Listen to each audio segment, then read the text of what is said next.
and happy Friday. Welcome to the Smite Pro League. It's our 15th week of competition, second of the phase. My name's Tom Battinger, and joining me for the broadcast is going to be Taco. We're going to be breaking down some of the biggest games today. We've got two of them. It's going to be exciting. I'm looking forward to a lot of the matchups that we have coming in, especially when you factor in some of the roster swaps that have definitely taken place prior to Phase 2 kicking off. And yesterday was actually a kind of interesting day between Rival and Dignitas, United, SK. A nice little warm-up, but Rival still have a lot to prove out here against Pittsburgh Knights. Exactly. That's the big deal. Pittsburgh Knights 7-2, comparatively speaking, to Team Rival's 9-1. Rival obviously on top, but they've got to do a lot of work to kind of keep it in that situation. Our two teams today, I think, have some things to prove. Rival, they were really hot versus Team Dignitas. They ended the last match at a 20-minute boot stomp. Can they do it again? Is that the real Team Rival? And then later on today, we'll see SK Gaming play, who did not have as much success. So we'll see if they can turn things around today as well. This is the team that we're going to be starting off with, the Purple Squad. You can see Arkkyl down there. He's going to be one of the standout players, talking to his coach Chulainn right now. What are you expecting out of this team after yesterday? Look, don't get me wrong. Rival definitely happy to have taken that set home yesterday, but I think we all know that as far as the execution is concerned, Rival still has a little bit that they want to try and improve, even though they were able to punish Dignitas for their lack of execution around the objectives in Game 3. I think that a large portion of the set, Rival probably wouldn't have been too satisfied with themselves in terms of positioning. Roller coaster of emotions, if you ask me, in terms of how that set yesterday actually went for the team. At the end of the day, 3-1, a big W in the win column. And, in some of the earlier games, I think I would agree with you. But as the set went on, they wound up just stomping down again. 22 minutes, I think, on the final game of the set. Really clean stuff. And the thing here for me is Fino got away with some cheeky steals here. Like you said, just kind of getting lucky's not the word, but serendipitous, if you will. But I really liked how this team kind of tightened it up.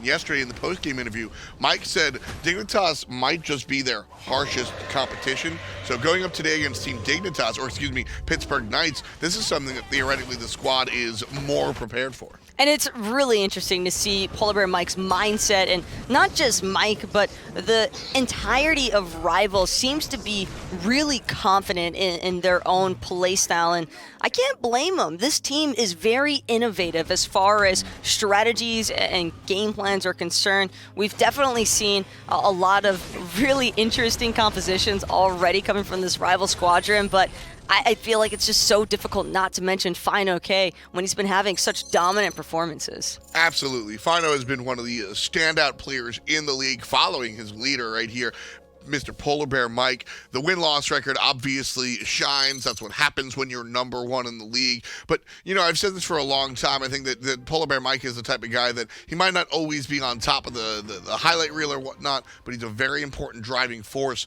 of what makes this team kind of work and happen. And you see something very similar on Pittsburgh Knights on the other side as well, going head-to-head against support player EmilZy. This is a guy that has been a staple of this scene for a long time.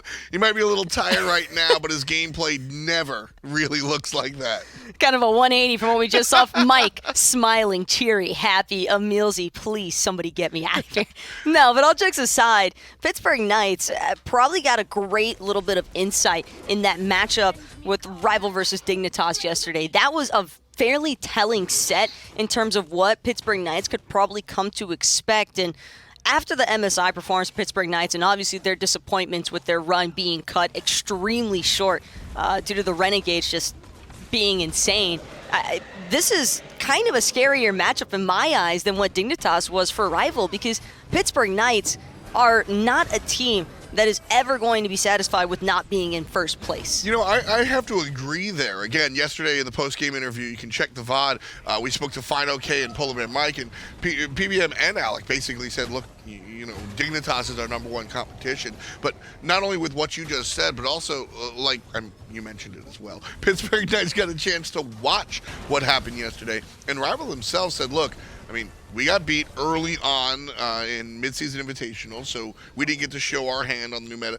This is the first time we're really showing our stuff. They've got some talent and some strategies, and now Pittsburgh Knights are privy to at least some of that. PK is just such an insane team fighting strategy. I mean, that's really their bread and butter for the most part. Yeah. And when you have 5 individuals that are arguably best in each of their roles, it's kind of difficult to just outpace PK in terms of the team fight standing. So that's something that Rival are definitely going to need to keep an eye out for, because I don't expect Pittsburgh Knights to be a team that's going to drop the ball. They're the ones who are typically looking for that punish off of your lack of execution. And if Rival get off to a little bit of a rocky start, I'm not sure that PK is a team that's going to let them recover from that. That's a good point. That's a good point. And really what we see out of here, if I want to oversimplify the two strategies, what I see a lot of Pittsburgh Knights is they'll generally kind of follow the rules, if you will, go through everything, and then when they feel like they hit a power spike, usually around the, let's say, 14 to 18 minute mark, that's where they get their items, then they make a maneuver. Rival, on the other hand, are more willing to send Twig to weird parts of the map, have fineokay rotate a little bit early, kind of keep you on your back foot. And so Pittsburgh Knights tend to be predictable, but still hard to handle, even though you know what's coming. And then Rival try to throw you a curveball.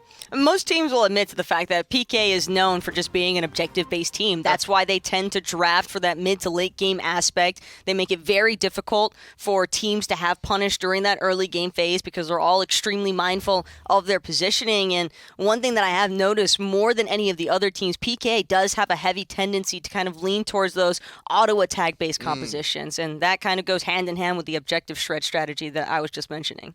Well, we'll see these two teams go hand to hand as they head into combat here. Rival with the first pick and, of course, the first ban. Pittsburgh Knights on the opposite side. Now, when we talk about this, if you didn't watch week number 1 of our second phase here, things have changed since the Midseason Invitational. Mid-season patch in. There are 4 very, very important items to look out for, the Arthurian items, and a number of gods have been changed. And as a side note, the ban system has been changed. Both teams get 3 bans each. We're going to start those off with an Osiris ban and a Set ban. Not really all that surprised to see Rival trying to take a couple of shots there over at Deathwalker. Pittsburgh Knights love playing through their solo lane. Adapting and DW tend to be catalyst factors for that Pittsburgh Knights squadron. So anything to help try and reduce Deathwalker's presence in the earlier laning portions can definitely bode really well for Rival. And not only that, but Rival's also kind of in the driver's seat as far as having a couple of not necessarily throwaway bans, but more so target specific bans, because if you have that first pick position, you never know if you might be able to pull out, say, a Scotty or Jormungandr, both pretty popular picks. Yeah, a ton of popular picks here. Being banned out. Isis is one of those gods that have definitely been changed. Very powerful is the control mage. Set has been shown a lot in the solo lane. I've really started to love solo lane Set.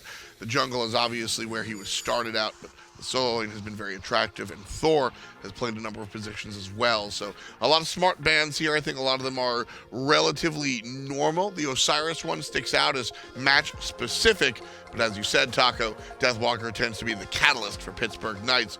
First pick overall, Team Rival go for Horus. They're enabling PolarBearMike. He looked fantastic on this choice yesterday.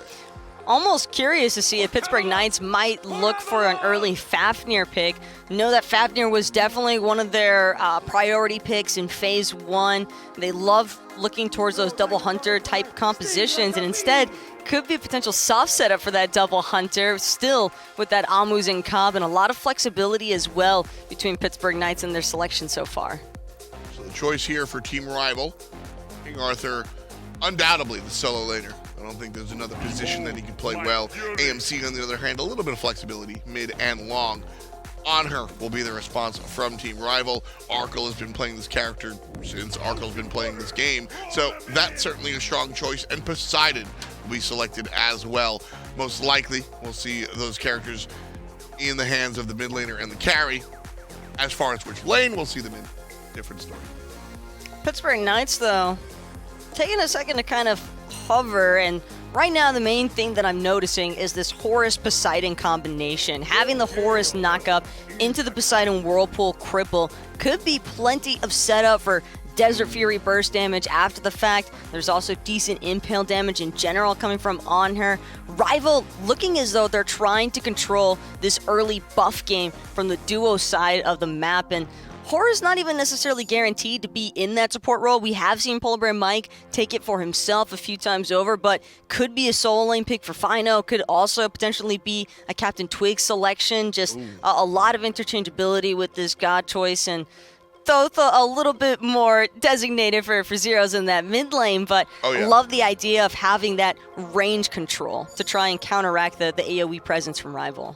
I'm a big fan of the Thoth in the hands of Zyrhoes. Zyrhoes has had a troublesome season, let me be honest. This has been one of my favorite mid laners, I think, for a number of years. He's been one of the standout guys, been very, very talented, but he just hasn't shown up Season 6, and I think part of that has to do with kind of the god pool. The Morgan has been very successful for Pittsburgh Knights when they want to, when they want to go in that direction, but with the changes to a lot of players playing Hunters in the mid lane, Zyrhoes doesn't really strike me as that type of guy, Taco, and so he's kind of suffered. Seeing him go back to the Thoth, I think this is a good sign. Also have to remember, though, that in Season 6, mid lane has kind of taken a little bit of the back seat here in comparison to the duo lane, where it's primarily the Hunter's responsibility to try and garner up all that farm to bring in that heavy mid to late game team fighting aspect. And I really like seeing that Fafnir strip away ban from Rival, just further ensuring in case PK were toying with the idea of a double Hunter composition, they wouldn't get the most ideal setup possible through that coerce. But the Ninja could be all the setup that Zero needs, and if this is adapting like I'm suspecting it might be, that's a scary sight for a Poseidon without CC immunity on that ultimate. Exactly where I was thinking. I think that Naja's going to find his way into the jungle. One of the stronger characters, I think, that can be played multiple positions. Just a whole ton of crowd control as well as the damage. Usually you have to choose. Not with the Lotus Prince. Pittsburgh Knights will grab him. Still, a little ambiguity on the jungle role and the support role. The other three, I think, kind of locked in for the black and yellow. Option over to Rival. They're looking at two characters that bring the healing. It's Guan Yu and the Chang'e being thought about. I really hope that it's Chang'e. If this is fineokay on the Chang'e, it'd be a potentially problematic matchup against this King Arthur, considering all the spam and early lane bullying presence that Arthur tends to have. But the survivability aspect from Chang'e, I think is kind of nice to have here for Rival, because if this is a solo Chang'e and not the solo Guan Yu, still think that those are fairly exchangeable between the solo and the jungler. Once upon a time ago, we did have Chang'e jungle, so can't throw it completely out the window as of yet, but I just really love the sustained composition now. Rival just has so many different aspects to kind of complement each other in that out-of-combat healing, whether it's Guan, Horus, Chang'e, might even be suspecting a meditation as an early relic pickup here for the Chang'e, and the Moonlit Dance should provide enough survivability against that Ninja. At the same time, I love the Ganesha pick from Pittsburgh Knights to round things out. Tallow Assault is going to be shut down almost every time in a team fight, and Chang'e, a character who's got low cooldowns and wants to spam and kind of chain cast, won't be allowed to. Team Rival, Pittsburgh Knights, who will be allowed to take the victory? That's the question I pose as we jump into game number 1. Well, let's find the answer to Tom's question. Finch and aggro here as we move into game number 1. Rival up against the Knights. And we knew when the Thoth got locked in, right? Even with an AMC, that's got to be going to Zyrhoes. This is a god that he likes. It has seen some changes, is, I think, a good bit stronger now, and can actually work. Yeah, I mean, Zyrhoes is not going to be giving this up. It's just a matter of where he's going. And I thought this might be the case, that Zyrhoes is going to mirror what Dignitas was doing, where they put Heroin in the long lane when he was playing a mage. Zyrhoes on a Thoth, I mean, Thoth just can't get that farm safely when you're 3v3 in mid. It takes him a while to ramp up. This makes a lot more sense to me. I like the idea. Thoth is a type of hyper carry that can really make you pay for letting him get to level 18 really, really quickly.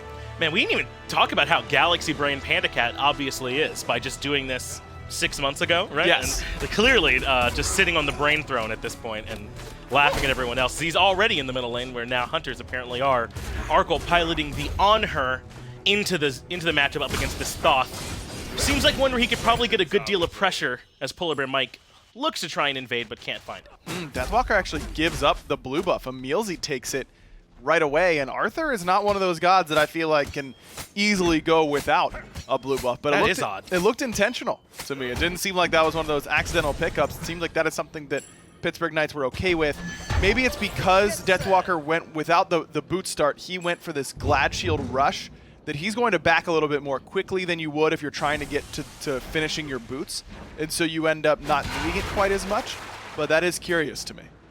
To me as well. We'll see if it works out. I mean, EmilZy could certainly benefit from a little bit of extra MP5 and cooldown, so you wouldn't mind having it there on your Guardians. Yes, I mean, Ganesha is not a mana-hungry Guardian. Sure. Guardian's Blessing gives you a lot of MP5 anyways, in the form of when those minions die, you get mana back. He's already got 2 multi-pots. It's surprising. He takes a good deal of damage here from PandaCat in the middle lane. The Whirlpool catches him out, but it's Adapting who shows some presence in the long lane first. But now that he's traveled over this ward, should be good information there for Arkkyl that he's not as safe in this long lane as he might have thought. This is these wards early on are kind of the next development in the way this meta has gone, where you end up just making sure that you don't get ganked early on, because once you get out of the early game, you become so far ahead that it's nearly impossible for anyone to come over and fight you. EmilZy in trouble yet again. PolarBearMike, though, no longer has any CC, and EmilZy able to make it out. Does look like his shell was forced, as well as the blink on cooldown for PBM, so I have to assume PBM went aggressive and tried to catch EmilZy out and force the shell. I really like this idea of the Horus Poseidon combo in mid. I mean, Poseidon Athena, something that has been played for a long, long time. Heavy CC into Whirlpool is always going to be good, and Horus certainly provides that. Deathwalker low, and PolarBearMike's nearby, but won't have the blink this time to cut the distance, so Deathwalker is A-okay. But yeah, I'm right there with you, man. Poseidon is just a good combo piece in general. You know, it just always feels like he can fit in on just about any other good CC that your team has. But Rival want to be here one more time to try and look for the buff invade, and this time they'll be successful. So hopefully Deathwalker actually is okay without it. No Glad Shield for him. He actually had to back and teleport in beforehand, but Adapting uses the beads because CaptainTwig was on the way over. He ends up taking a good deal of damage. There's the sustain coming through from Horus. Deathwalker gets a little bit more poke, but despite how much aggression we've seen on the map so far, no one's quite hit home yet for a kill. And I kind of think that's how it's going to be with all this sustain for Rival. When these three are together, PBM, Fine, and Twig, good luck. So much healing, protection buffs from Horus as well. I mean, it's going to be hard to take down for sure.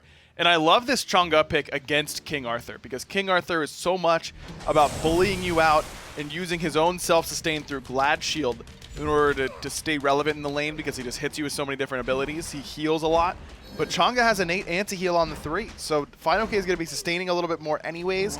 And the fact that he's got the anti-heal himself built in means that Deathwalker has that much less healing in his kit.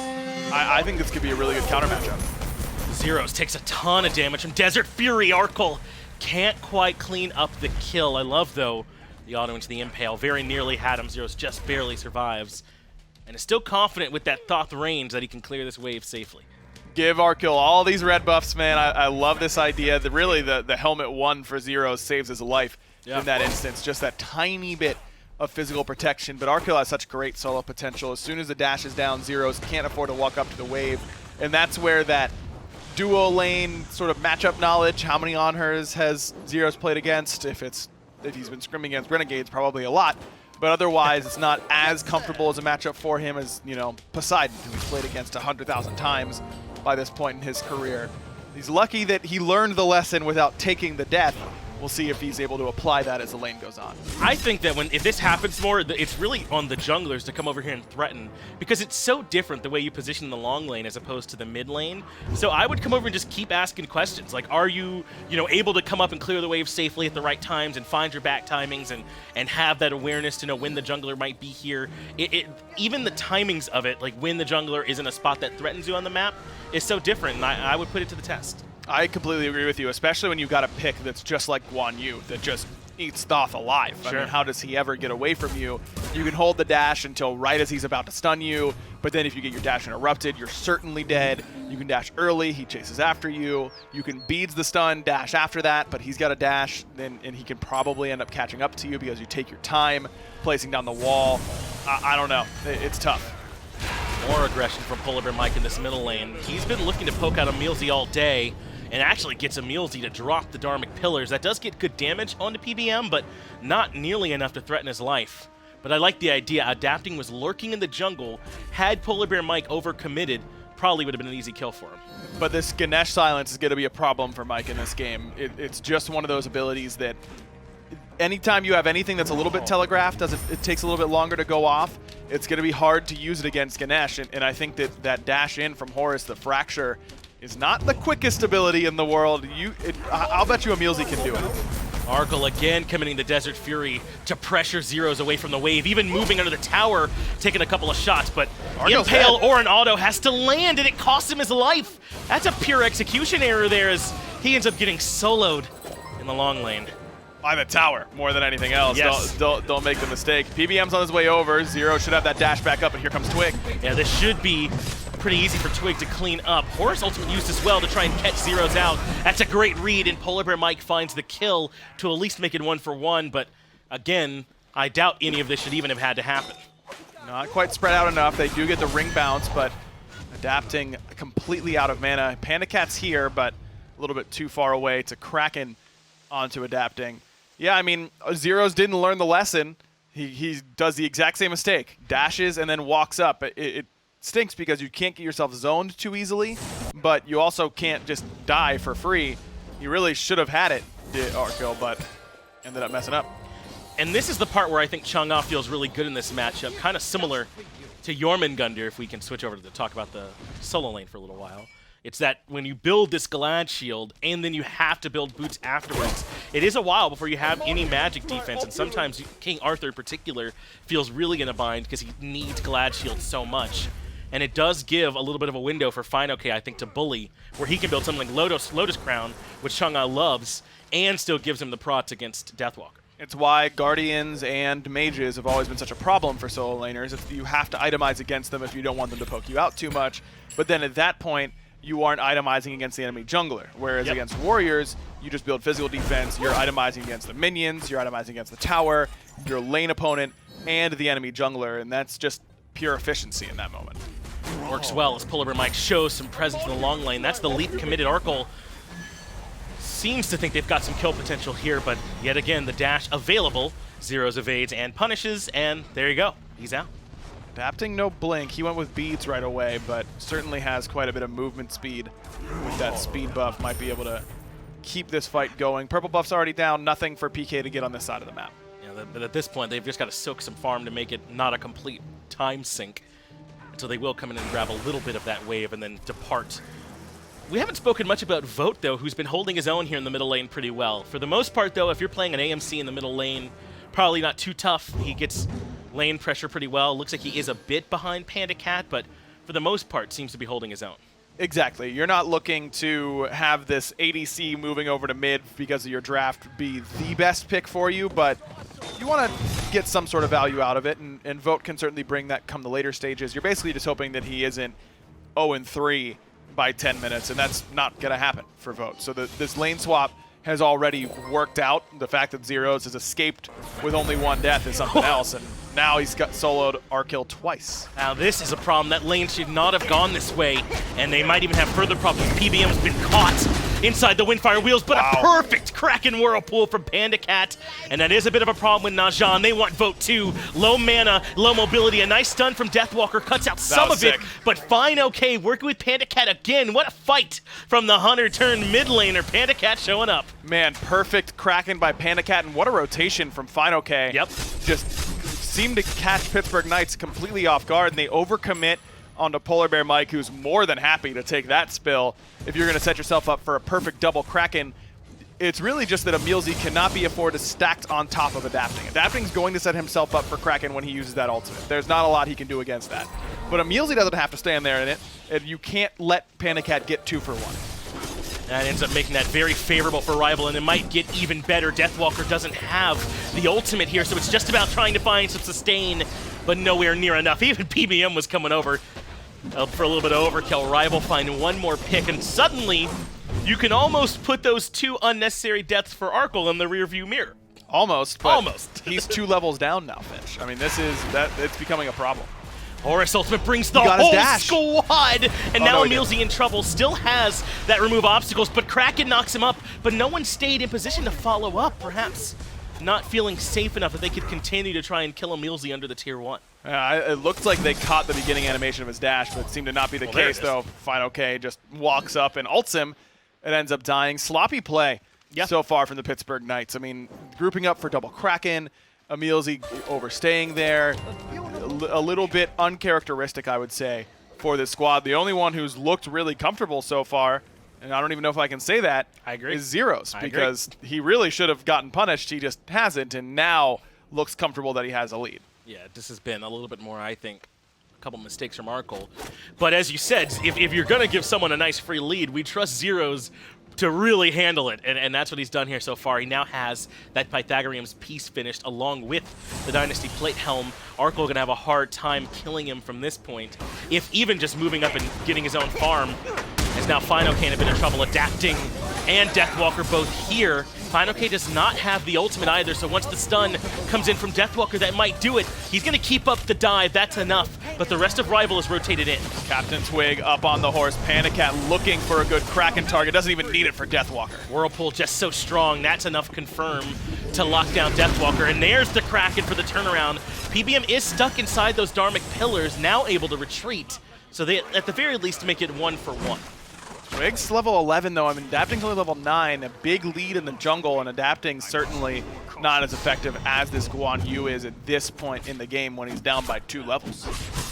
So much sustain, though, from Team Rival, and that's going to just continue to become more and more of a problem here, Ryan. I imagine some anti-heals in the cards, pin there for adapting, probably brawlers. This Emerald Talisman for Deathwalker can be the Pestilence, but it's going to have to make sure they keep bringing it at this point. I mean, they're going to need a ton to keep up with all this healing. But there is a lot of damage on the side of Pittsburgh Knights. I mean, even take that last fight over on the right-hand side, for example. fineokay gets his Lotus Crown proc right before he gets Naja ulted, and he still ends up dying because of all the damage coming in from Pittsburgh Knights before the anti-heal comes through.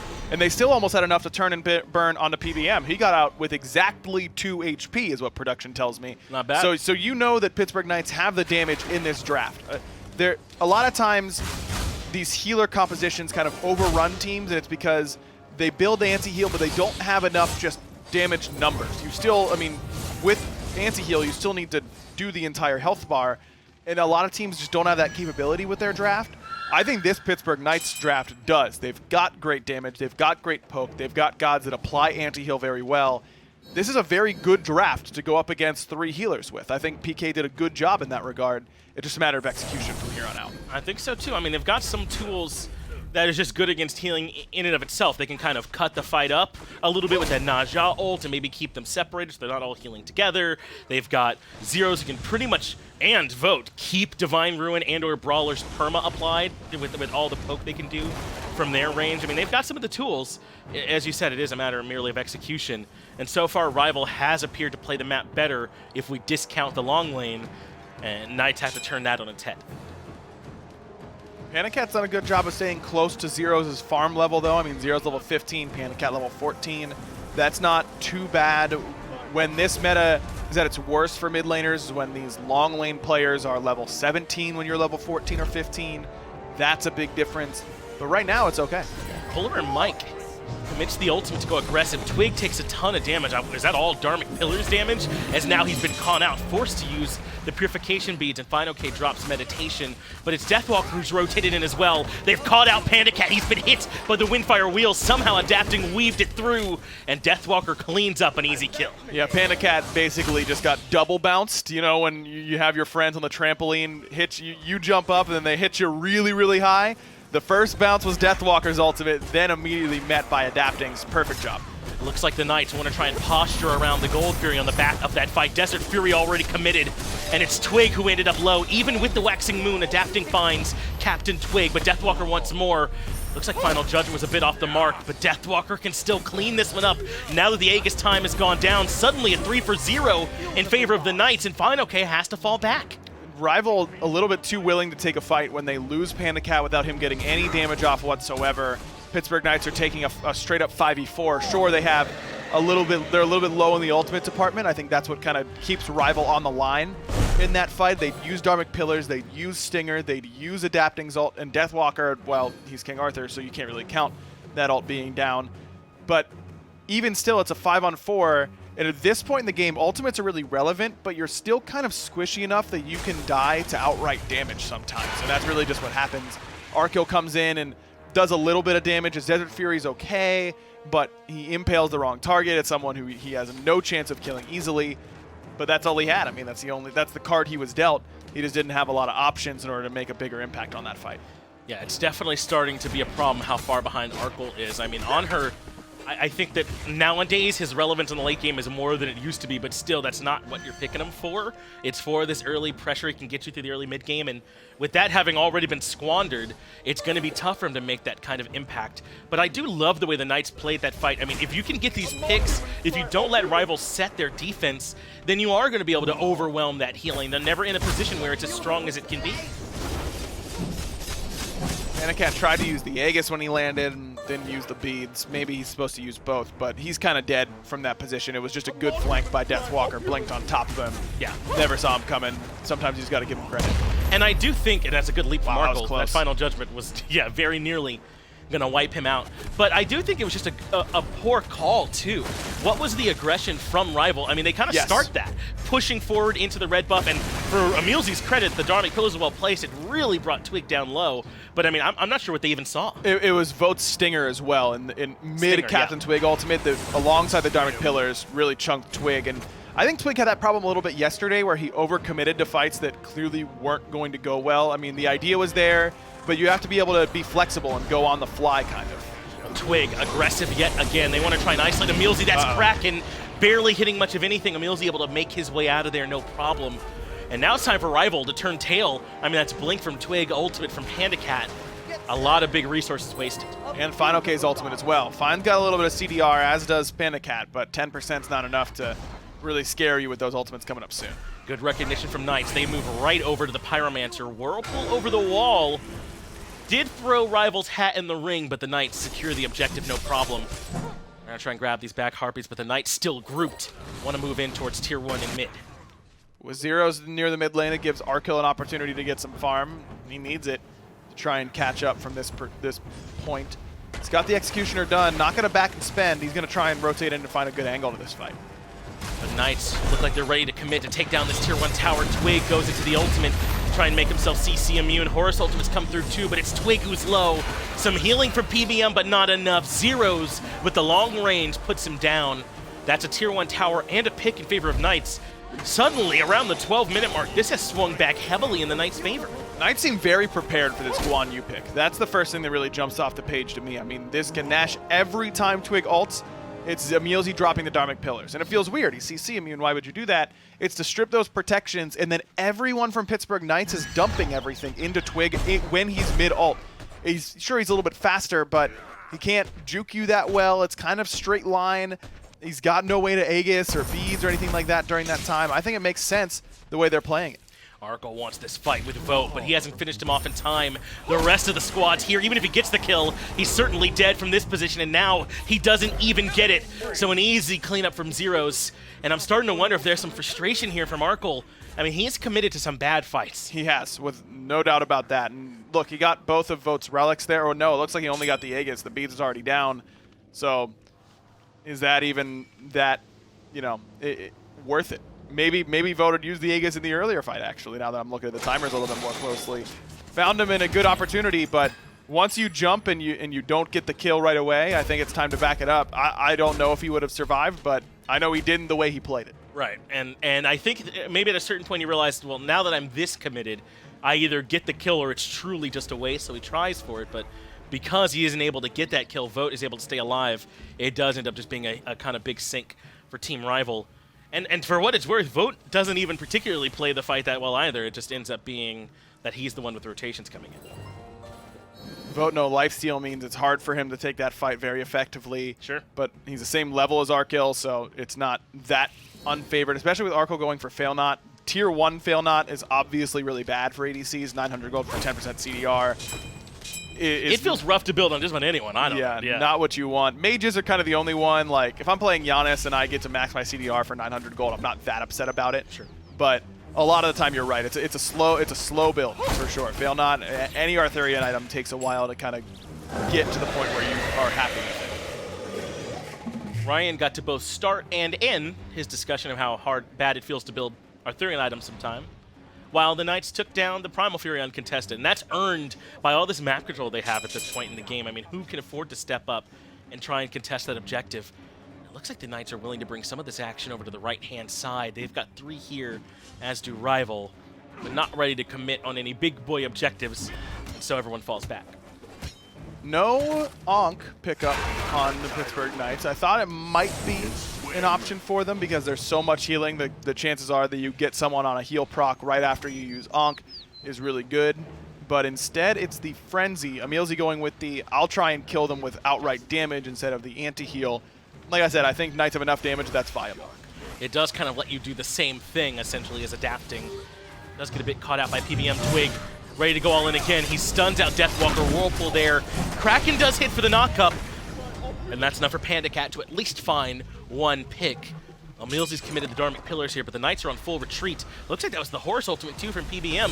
They were considering re-engaging, so instead they'll just come back to the FG, but without Kraken, they've lost a lot of their best confirm. If Zyrhoes gets here with his final judgment, he's got a ton of steal potential. Yep. Well-timed, and the Knights strip it away. Of course they do. Zyrhoes on Thoth, you know it's coming. Adapting has someone in the sky. It's PandaCat, and he's low. And in fact, the entirety of Rival are now low, and the Knights are in a good position to recommit. Zyrhoes finds fineokay early on.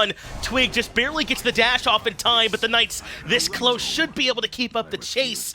Makes it around the corner, and Twig might now be out, but a dash, evade and punish. Zyrhoes puts Twig into the dirt, and suddenly it's 2-0 and a steal for the Knights. It's been a little bit since Thoth was in the meta, so you may have forgotten, but Zyrhoes certainly has not how to play this character. Boy, does he look comfortable, and when he gets to level 20 under very little pressure, how do you stop him? Look what he just did to Arkkyl. He has the Aegis, and he absolutely needed it. Even still had a little bit of dot damage ticking on him, makes his way back out of there, and now it's mid-Phoenix that's under siege. Kraken well Aegised by Vote, so he's still A-OK. Dharmic Pillars to try and catch out PandaCat. It's not enough, though, for Zyrhoes to put in his damage. But Rival forcing the FG, and it ends up being heavily punished. The idea was there, but you're trying to fight off of that. You're not trying to secure the objective. I think that going to the Fire Giant to force Pittsburgh Knights to come in and fight you in a 5v4 isn't an inherently bad one. It's a little bit risky because Team Rival used a lot of ults to kill Deathwalker. They used Kraken, they used Guan Yu ult, and they used Chang'e ult, and really barely got the job done still, it felt like. Yeah. After the fact, maybe you can still try and go and take the fight. You use the Horus ultimate, so really it's only Arkkyl's ult that is going to be up soon, and even that was on cooldown, I believe, at the very beginning of that fight, because it was when they killed Deathwalker. It was still halfway there. So you got no ultimates. Maybe you can still take that fight, but you've got to let Pittsburgh Knights think you're going for fire, use some abilities on the objective itself, and try and reset it and take the fight. Even if you get it low enough that they steal it with some of those abilities as you're surging forward, as you're getting on top of them, it's a lot better than being on your heels, on your back foot retreating, trying to steal this objective and get out of there. And then Pittsburgh Knights, who are already surging forward, the momentum of the fight was always towards Rival's base, and then that just makes it that much worse when you lose the objective. Now the Knights grouping up in the long lane here, aggro. This tier 2 tower feels like a foregone conclusion. It looks like Rival are just going to take their chances defending around these Phoenixes. For what it's worth, the Knights weren't able to grab it on their initial push, so instead they'll have all 3 Phoenixes to defend now. And over in the short lane, the tier 1 and tier 2 are all still up. So even if this does get to the Titan, there's a little bit more HP than you might be used to. Vote has to be careful. No Aegis for him is really the only meaningful relic on cooldown right now for the Pittsburgh Knights. Adapting doesn't have Aegis either, but he's in a little bit less danger, I think, of getting Krakened, and it's coming up very, very soon, so you don't have to worry quite as much. This is where Thoth and AMC must feel so good. Dharmic Pillars brings PandaCat down quite low. fineokay in some trouble as well. That's the ultimate from PolarBearMike to try and cut the fight, but Deathwalker has gone right to the back line. Twig does find Vote, but that's 3 for the Knights. Kraken comes through and doesn't find much at all, and suddenly it's just PandaCat and PBM to try and keep this game alive, and the Knights move calmly right on over to the mid lane. Let's try this Phoenix again. Man, the backline dive combo of Adapting and Deathwalker, how do you handle that? Because both Arkkyl, CaptainTwig, fineokay, all of them just got decimated. PolarBearMike blinks in to disrupt the Phoenix Siege, but that means PandaCat has no backup.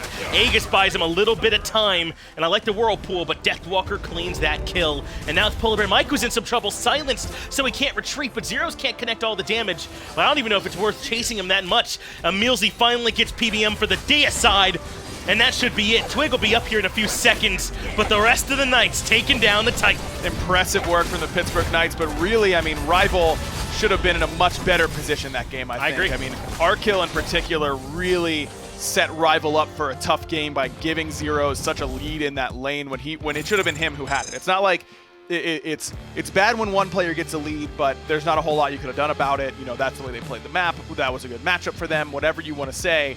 When it should have been you with the lead, and then it's actually the enemy player. That's a kind of a double whammy. You know, it's quite the swing for you, and so that really, I think, hurt Rival. Zyrhoes was a complete nightmare for him. It absolutely was. And then you have to make sure that you're factoring in that there were some fights I don't think that they took correctly. The aggression by Red Buff comes to my mind where Twig overcommits. That fight around Gold Fury where I think they just lost a person and still committed heavily into that fight too. Yep. There was, on top of the fact that they lost a match that they should have won, there was definitely some bad decision making. Completely agree, and it's not to take away from the other things that the Pittsburgh Knights did. It wasn't just the Zero show. Adapting was doing well. Deathwalker was unkillable when it came to the later stages of the game. His dive potential was great.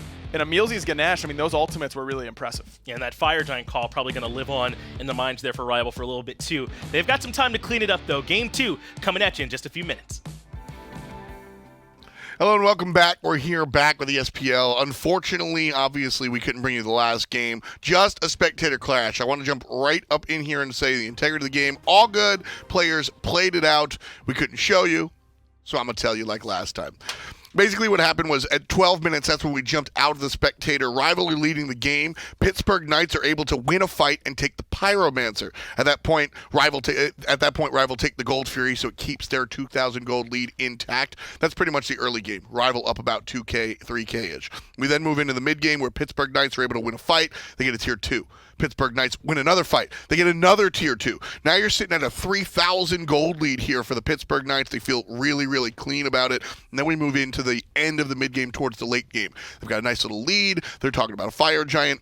But Rival sneaked the Fire Giant. Pittsburgh Knights don't even know what's going on. 2,000 gold lead for Pittsburgh Knights. They're chipping away. Rival grabbed the Oni Fury. Now it's a 1,000 gold lead for Pittsburgh Knights. They're still chipping away. After the Oni Fury, Rival just siege mid. They have a 3,000 gold lead at this point. The gold is swinging in their favor. 22 minutes, another Fire Giant, another Phoenix Siege. The Titan goes down. Rival take this one out of the hands of Pittsburgh Knights. We do have the post-game numbers for you there. And PolarBearMike, a big part of it. 0-2-6, a lot of setup from PBM, mainly picking off Knights players that were out of position. Getting down to the nitty-gritty, though, between these two teams, Knights were definitely starting to lead the way. A couple of really bad calls out of Rival, some awkward engagements that they tried to take coming out of solo lane rather than playing off of Arkkyl, who had amassed such a huge lead over from duo. And right around that 17-minute mark is where the ultimate shift took place. That Fire Giant call that you were mentioning of the Pittsburgh Knights wanting to discuss, they didn't even realize. And what led to the call is actually so cool to see, and I wish we could have brought this to you guys as well, but two members from Pittsburgh Knights telegraphed already in the duo lane right around that 17-minute mark. Rival sees Kumbhakarna in the mid lane start to pan towards that red buff over in duo and instantly call for the Fire Giant. PBM has the frenzy, and the rest is kind of history. As soon as they secure that FG, Rival immediately pans over to the Oni Fury, like you mentioned, Tom, and it was a little bit unfortunate of a skirmish what took place next because Twig does wind up dying there, but it was the pick on adapting. Arkkyl gives an insane chase down, finally manages to pick that Daji, and it just opens up for Rival to be able to continue their siege. So much pressure coming out of the double hunters as well, because keep in mind that FG came to them at that 17-minute mark. So the next couple of minutes was all just double hunters taking over. At the end of the day, you can boil this down to great objective calls, and we'll see if that goes into game number 3. Tied up here at 1, Pittsburgh Knights now have the option as far as first pick and first ban. We've seen a lot of the changes here as far as players really adjusting to the new gods. No Isis. Isis has been banned repeatedly, and we've seen the Zhong be powerful. And this is actually pretty interesting because the Deathwalker was kind of handling the Zhong early, but I think when it came time to team fight, Zhong just did Zhong things, and so the big guys got to be banned out. Loved getting a chance, though, to listen in on those rival comms, and I'm sure you're probably in the same suit with that PK listen in, but it was just really interesting to see. But I could tell so much of Rival's early engagements is definitely super dependent on fineokay and solo lane, and then PolarBearMike from the support role. Those two were just working hand in hand to try and make the best callouts possible, but whenever the calls were a little bit conflicting, it's really cool seeing how the team is just...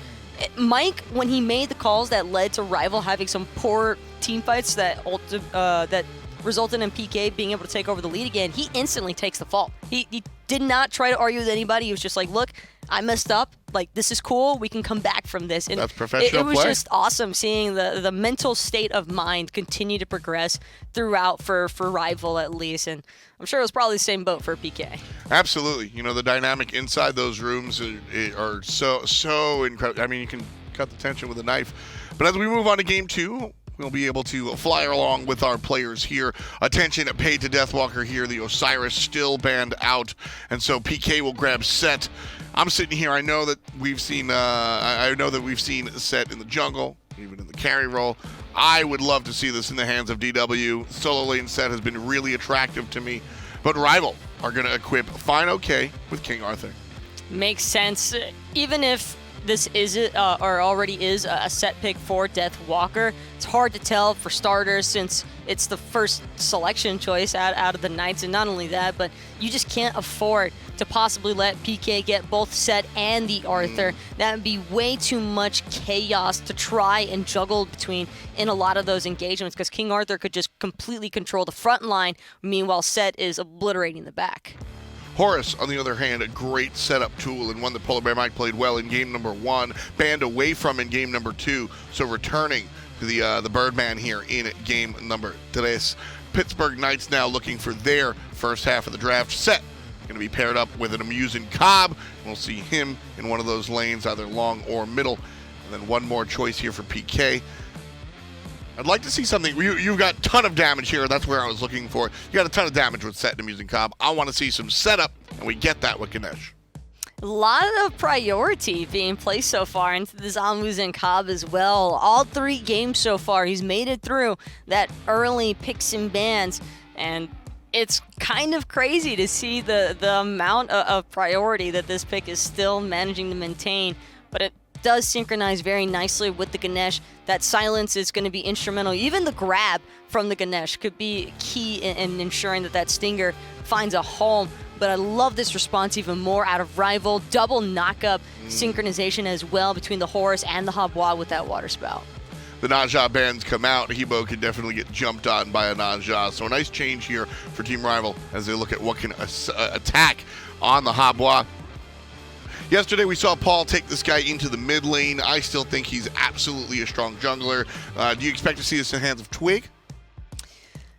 It could kind of go either way. Right now for Rival, the only thing they've really solidified so far is that they have a relatively aggressive front line. This is wrecking ball mentality from the get-go out of Rival, and Habwa is definitely going to help factor into that because all that burst damage that he provides with the follow-up, even if he does opt for a little bit more of a hybrid build like we've seen Twig tend to run in the past, it's still probably boded incredibly well for the team, but I am a bit suspectful that this is intended for PandaCat simply because of the fact that it would probably make Pittsburgh Knights not want to send that Muzen to mid lane. Well, the Anhur is going to be selected as well, so still a little bit of ambiguity. Pittsburgh Knights now have 2 more selections. Set could be played in a number of positions, so we're still up in the air. Pittsburgh Knights, the only thing I really know is, I would have said Ganesh is playing support. We've actually recently seen a Ganesh jungle, and it did well. Don't do that.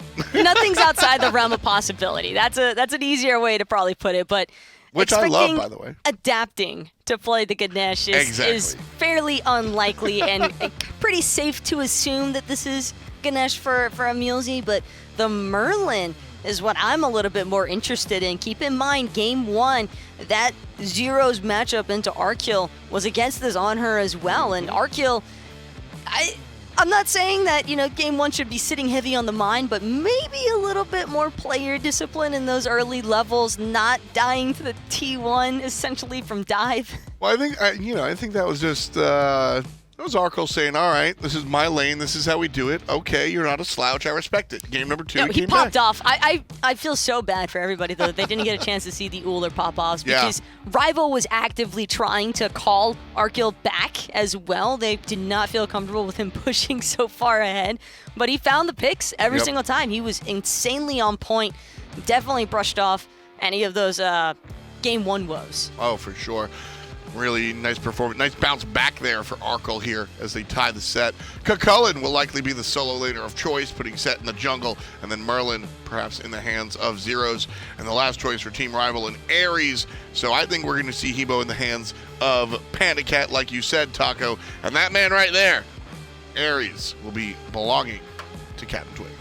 Could potentially be Horus for CaptainTwig.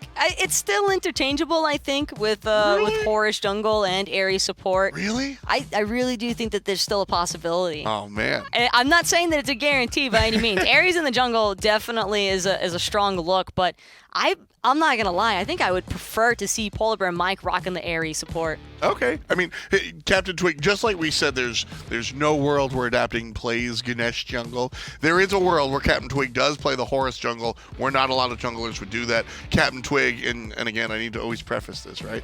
CaptainTwig is a hard carry jungler when he wants to be, but also absolutely can play the control setup man and does it very, very well for Team Rival. Just looking at the eye test here for this draft, I mean, I think both teams have a nice look. Pittsburgh Knights have a nice option to bounce back from the last one. Where are you feeling? I am loving Rival's current composition. I think that it all really pairs nicely with each other, and not only that, but there's a really solid crowd control chain that's going to make it very difficult for Pittsburgh Knights to disengage. So many different slow options available here for Rival. I gotta agree there. The drafts are in. We'll jump into the game. Finch and Aggro, bring us the business. Be happy to, Tom. It is indeed Finch and Aggro as the Knights and Rival gear up for their third match.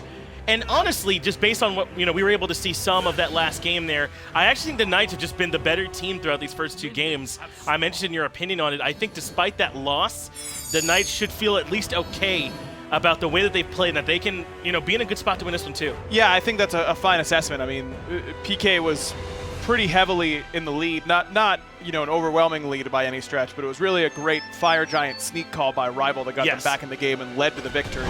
So PK has definitely proven that they're willing and able to play at a very high level, even surpassing that of Rival at times. But I agree with Taco, this Rival draft seems very good. This Ares jungle is where it's all going to work, though. I mean, CaptainTwig needs to be more of an impact. I think in both games, he has not been able to do as much as he would like.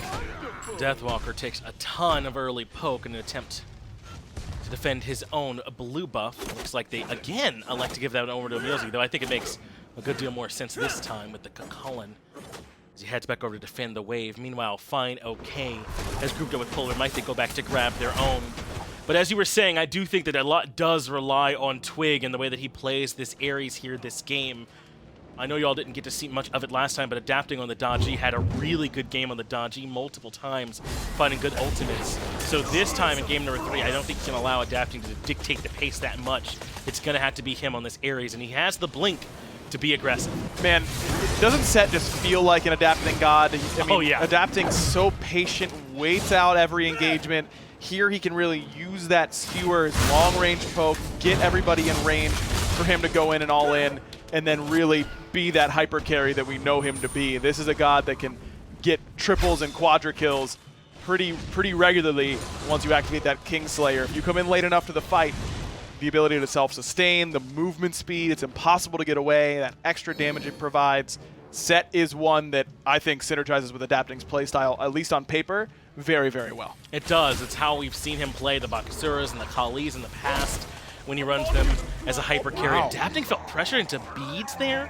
I mean, maybe they just didn't have enough information about follow-up and he had to, but I mean, with obviously our bird's eye view, we knew he wasn't in that much danger. You knew PBM was in mid. He was on the mini-map. It must have been that CaptainTwig was in the left jungle, and that was called that makes him a little bit extra paranoid. Don't want to get Blink chained off of that, but even still, he was full HP. Better safe than sorry, I suppose, but that one is a bit of a head-scratcher. Yeah, it definitely seemed like he was hedging his bets on that one based on not having much information, because they're also in the 2v1. If in a world where they think that's just Arkkyl, there's no way I think that he beats us there, as Deathwalker is under a little bit more pressure. PolarBearMike still spending time in the solo lane, helping fineokay get this King Arthur off the ground, it would seem. Look, support is fair game anywhere but the long lane right now, apparently. At least that's how the meta feels. No one's able to share with Arkkyl or Zyrhoes unless it's the jungler. Supports stay far away and just help out the mid laners and the solo laners and getting their buffs and things of that nature. So we'll see PBM shift around quite a bit. I think that Horus has potential to really give Merlin trouble. He's got good gap close, range CC in the slow from the 1. Close the gap very easily with the 2 and end up getting that stun. Flicker doesn't get you away from the slow. I'd imagine that he can make some noise over there if he decides to pay a visit. I imagine that he will. I mean, Zero's been playing these mages over here all set long so far. They've committed to this lane swap, whatever you want to call it, where they've brought Zeroes over here. And early on in that first game, you know, he maybe got bullied a little bit, but then Arkkyl overstepped, and then in game 2 played a little bit better. This time, though, on this Merlin, he's going to have to be a bit more patient. Once he gets some items online, though, his team fight presence is going to be absurd. I mean, if Pittsburgh Knights get to the point where they're fighting all around Ganesha and some of this control, they've got a ton of damage. I do think it's interesting which of these teams in the SPL are willing to make this swap, to put their ADC in the mid lane and really starve them a farm in exchange for putting their mid laner over in the long lane. And I wonder, you know, obviously scrims dictate a lot of this, their practice and what they've done, but I'm a little surprised that Pittsburgh Knights are doing it. I mean, there have been plenty of metas where mid laners get behind, and Zyrhoes has still thrived in those metas. Vote seems like the type of guy who would really excel in this sort of environment. This might be trouble for Deathwalker, though. The King Arthur ultimate brought him right back down into the rotation, but it absolutely was not trouble for Deathwalker, who makes his way out of there easily. CaptainTwig tried the ultimate, it looks like, or rather, it didn't have it just yet, so without the no escape, there wasn't much chance of them locking him down. Even still, I mean, let's say that blink initiation from PolarBearMike hits, then you hit the chain, you're committing to diving that tower, and fineokay's full HP, maybe you can make that happen, but it's still a bit of a risk. You lose the blink, that's about it. That's not too bad, I would say. Again, aggression around this blue buff. This time they are not able to strip it away. Deathwalker even picks it up, despite the fact that Adapting's nearby already with the speed, so has to go to him. There's been a lot of pressure on this solo side, it's felt like. There's a lot of attention from both teams towards coming over here and fighting around this blue buff, fighting around, looking for ganks on this side of the map. We've seen more attention over here lately, but even here in this game, it feels a bit heavy-handed. A little bit of a stare down happening, because that's Deathwalker knows he's in trouble. CaptainTwig has Blink ultimate. Deathwalker has no ult, is fairly close to the rage transformation. Tried to jump the ult, didn't work. He's dead. Yeah, I think Deathwalker maybe had a sense that this was happening, but I mean, the only other way you can play it differently is just literally hug your tower. So unfortunately, for Deathwalker at the very least, that's first blood for Team Rival. That extra focus I was talking about on solo lane finally bears some fruit. And fineokay, I mean, fineokay stares him down and he goes, "You know what's coming." And Deathwalker's like, "Yeah, but what do I do about it? Please don't." You know, like what else are you supposed to do? Well, it's Adapting's turn now as he's made some presence felt in the duo lane, but Arkkyl heads up awareness and jumps away. Set is one of those characters that you don't want to have to use that Sandstorm teleport until you've already chased out that leap. You really want to be patient with it. And the best way that you get to do that is by using your heavy slow from Skewer in order to force the jump. It does enough damage and it slows them down enough that a lot of times they have to respect it and leap away from you, and that's where Sandstorm teleport really works. You can also teleport in like we saw right there, slow them with the Skewer as you're transforming into the Kingslayer and using that ultimate, and then that extra movement speed from Kingslayer in conjunction with the slow from Skewer often is enough to close the gap as well. You do have options. You're not pigeonholed into doing it one way or the other, and that's what makes good characters good, is that you too telegraphed in what you want to do. And there are some times I think it would feel good for Set to have Blink, but into this comp from Rival, it's just not an option. You can tell the difference sort of in mentalities and level of control just by looking at the relics. Knights respecting the Ares and the Horus, and they've got all these beads lined up. Meanwhile, Rival have acknowledged that there's just not that much control from the Knights, especially not this early in the game. So they've elected to these Aegises and a Blink for Twig. They don't have to worry nearly as much about the CC. Mm-hmm. The The only thing you really have to worry about is EmilZy one-shotting you with the classic Ganesh combo of the Dharmic Pillar straight into the remove obstacles knock-up. That would be difficult, but EmilZy proved to me in Game 1 that he's very comfortable on this Ganesh pick and could certainly do it to either PandaCat or Arkkyl. And you were talking about the blink for adapting in the set. Actually, most sets right now I've seen have been going Aegis, and I kind of like it because you can play fights so patiently. You know, if you're playing Hun Bats, you can't really afford to play the fight too patiently. You're the initiator a lot of the time. And on top of that, if you need to get onto a backliner, you have to you have to jump at them, and then you're dead after the ult. In the case of Set, you just use that poke so effectively that eventually you're going to get on top of them with a Sandstorm teleport, and you've got great turn potential. EmilZy gets in and interrupts the knock-up, still gets pulled back in, though, by the no escape. Quite low as PBM, he has to fall back after the Dharmic Pillar, so Rival, despite the aggression, don't find much there. But it's felt like Rival, if we can kind of zoom out a little bit here in this one, Aggro, there's been some calls, like entire teamfight calls, that I don't know have been the best. And I wonder if, you know, despite the fact they've evened this set up in their one-to-one, if they're feeling that confident in their, you know, in when they're picking their spots in their fights. I like the call there from PBM, it just doesn't bear fruit quite in that last fight. Yeah, I mean, Rival's a confident team in general. I don't think you have to worry too much. I think in one game, you can see them get tilted. I think it happened against Armada. Yes. Can happen in the past. It's fineokay. It's happening to him, isn't it? Oh, actually, this turnaround is going to cause some problems. Skewer should be up soon, but Deathwalker nearly falls. Great attempt by fineokay. Nearly found the 2-on-1, but Deathwalker's A-okay. That's about the best that you can ask. I wonder how much of the fight that we were just talking about at Min-Harpies affects that, where they didn't have a ton of cooldowns for Rival to rotate over there in time, and Pittsburgh Knights recognize it. The 2v1, they find a nice kill in the final catch. I like the attack speed boots pickup for adapting. I think that you can go either one on set. It's just a matter of which way you're going to lean with the rest of your build. I think that you can go with the... Is that a QE thing? No, that we don't have leaning. No, that's not a thing. Imagine if you could, though. Would you lean? Would you think you would? Peek your head around the corner and see what's going on. Fire off some autos. Maybe? Yeah, that'd be pretty cool. Maybe that's a good Season 7 idea. Yeah, AJ, write that down, bud. Yeah, right now. But I just think that you can go with such ability-based set. You can go Jotuns into Transcendence. You can go Crusher into Transcendence. You want at least one attack speed item, I think, to really leverage it, but you're getting so much attack speed from your passive already that you don't need that much in the build. It looks like adapting may go more ability-based. I think Brawler's Beatstick is also a very good pickup on this character when you want to go a little bit more ability-based. Transcendence is one of my favorite items on set for sure, though. It just gives you so much power, and that poke from Skewer becomes almost unmanageable, and I'd like to see adapting go for it next. They mean it. This is a commitment onto the Gold Fury. That was the pillar used to Arkkyl, so that is down. But this is very similar to that FG. Rival just make the call to go for the objectives, and they strip them away for Knight's notice. I'm referring to the FG from Game 2 that Rival just kind of took from Knights without them even really recognizing. Good identification, and those aren't accidental. I mean, the Fire Giant's a little bit different, but in that instance, the Gold Fury, it's that Arkkyl out-cleared, PandaCat out-cleared, and we've hit the kind of magic moment where we have enough damage to do it in a 4-second window.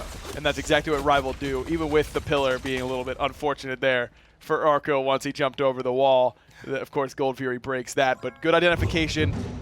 Zyrhoes got out-cleared. He really couldn't be there unless he's giving up a full wave, so you're forcing him into an impossible situation. So a nice win there for Team Rival, and they enjoy a little over 1,000 gold lead here 11 minutes in. But look at those experience graphs. If you want any kind of indication of how close this game is right now, that tells you the story. 1-to-1 in the kills as well, as Pittsburgh Knights are defending their own red buff. No one nearby to try and invade. Are both teams okay with this pace that we've seen so far, this relatively slow pace, with some focus on the solo side? Both teams have very good late game potential, so I would say so. I mean, you've got the Habwa on the side of Rival. obviously that's going to be a big nightmare for Pittsburgh Knights come late game. Set, I think, is a great late game character as well. Watch out. Yeah, looks like we're done with that slow pace. Horus ultimate into the Ares ult. Those are the kind of initiations we've been waiting for with this Horus, and we're starting to see it now. That sets up for one more kill for PandaCat. This time, Rival now up 2-1. That's not a whole lot EmilZy can do about that either. I mean, he dropped the ultimate right away to try and dissuade it. He was full HP when that whole fight started, but just can't get away. Arkkyl in some trouble. Zyrhoes flickers aggressively, as does Adapting. Aegis buys Arkkyl a small moment, but it's just not enough. Adapting ends up getting the kill. Arkkyl even uses beads there towards the tail end, I think to get away from the slow. Yep. But it just didn't save him. No way. No way you get away. If your jump is down and Adapting has ult, you are dead. It's really that simple. That's what makes Set so potent, is that he can stick to you so well as soon as you've used that escape option. So bit of a wasted relic usage, maybe even both a little bit wasted. Yeah. So Arkkyl very vulnerable now for a full 2 minutes. And Rival is ahead, but it's almost all, it would seem. I mean, you gotta look, you gotta move him around a little bit here again, but look how far down Arkkyl is on this Anhur in terms of the player damage. That's almost none. That's 2 autos, I think. Yeah, it really isn't much that he's getting out of it, but the jungle is ahead here for Knights. Deathwalker's ahead in the solo lane too. I think despite the fact that Rival a little bit ahead in gold off some objective play, Knights should still be feeling good. They gotta step up this awareness a little bit around the objectives, not let Rival steal them, but for the most part, they've been more competitive in terms of farming. I agree with that. I think that Pittsburgh Knights could have done themselves a bigger favor, in particular EmilZy. If EmilZy goes beads, Rival's early game initiation is way worse. I mean, who do you kill? It was a slow kill, wasn't it? Onto EmilZy. Like, the initiation was fast, but afterwards it was like a slow burn. It took a long time, and it's going to take even longer now that he's working towards the Pride Win. I think Pride Win's a very smart pickup. More protection. You're going to have some CDR, which you don't need, but you don't hate basically anytime you get it. And more importantly, we're seeing EmilZy drop these ultimates so that when he gets pulled in, it's in that same area to try and protect him. That's just more of a shield that he'll get. That on top of the shell, maybe that kill won't go at all next time for Team Rival. They might have to pick a different target, but we've seen our pro-level teams do a good job of punishing the support early on and then finding the timing to switch. Arkyl's aggressive here because over the wall lurks PBM with that Horus ultimate. Zyrhoes is quite low, so PBM goes in first to tank the tower, but with Twig in the jungle, that's an easy pick-up kill. I really am starting to like the way that PolarBearMike's playing with this Horus and planning out the ultimate a few steps ahead. Agreed, and Zyrhoes, no relic usage there. For Arkyl's over relic usage, maybe Zyrhoes could have afforded to use 1 or 2. He didn't have the information that PBM or CaptainTwig was there. Once CaptainTwig shows up, you're dead, and holding the relic is the right call. But I wonder if Aegising some of that Desert Fury may have saved. It probably doesn't save him with that many people there. I'm just surprised that Zyrhoes didn't sweat it too much. Yeah, based on the information that he had, that might have been the perceived best play, as Deathwalker has initiated Blink in to the ultimate. That does result in some knockups, and Rival have to give up on their aggression on the Tier 1 tower. That is the Rage transformation pulled out from Deathwalker as well, so Rival don't have to worry about that. But it looks like Twig looked for another pull, but found no one. Teleported out in time, adapting with that sandstorm, was able to get away. Deathwalker now being hunted down by fineokay.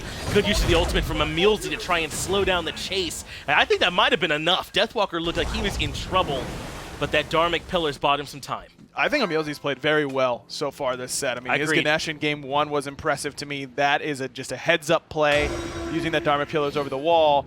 And another heads-up attempt here by Pittsburgh Knights. Rival goes Pyro, they go gold. PolarBearMike gets here in time, but the Knights confirm the objective. fineokay is here to battle it out too, and it's Vote that's been caught out here by this King Arthur. He has EmilZy nearby, but I don't know how much the Ganesh can do without cooldowns. Finally, the Aegis comes out, and now fineokay might have been a little bit too far forward. Desert Fury comes through, though, and PandaCat finds the first kill. PandaCat gonna keep the ult going, just try and get in range. Beads were there that time for EmilZy, but a great knockup by Mike. And now Zyrhoes is just too low. He ends up getting caught out, but they haven't turned around and put in a little bit more damage. There it is from CaptainTwig. EmilZy now in trouble too. Suddenly 3 kills for Rival, a double for CaptainTwig. Even though they lose the Fury, they win the fight. This could be a backfire call pretty quickly here for Rival. I mean, they've got a bunch of damage all of a sudden after that. It's the right idea by Pittsburgh Knights. You see Rival going Pyro. Let's head towards Gold Fury, but just not enough damage on it quickly enough. It lets fineokay and PolarBearMike come over there and end up impacting the fight. And the fact that fineokay survives that Huge. is just salt in the wound. And now Fire Giant under siege by Rival as you predicted, but Deathwalker's here, so is Vote. I don't know if this will go down for free, so they'll settle perhaps for the picks instead. Deathwalker does get the ultimate off, but it's just too much damage, and this is the momentum that Rival's comp plays with so well. Now Frenzy comes out too, and the Knights barely with any information have to try and poke their heads in, but a Rival should be able to secure the FG. Vote's moving in, but Rival take it down. It's a weird contest there by Vote. I mean, you're either giving that up or you're all in committing with adapting. Seems like those two are on slightly different pages. I mean, adapting's getting zoned, so is Vote.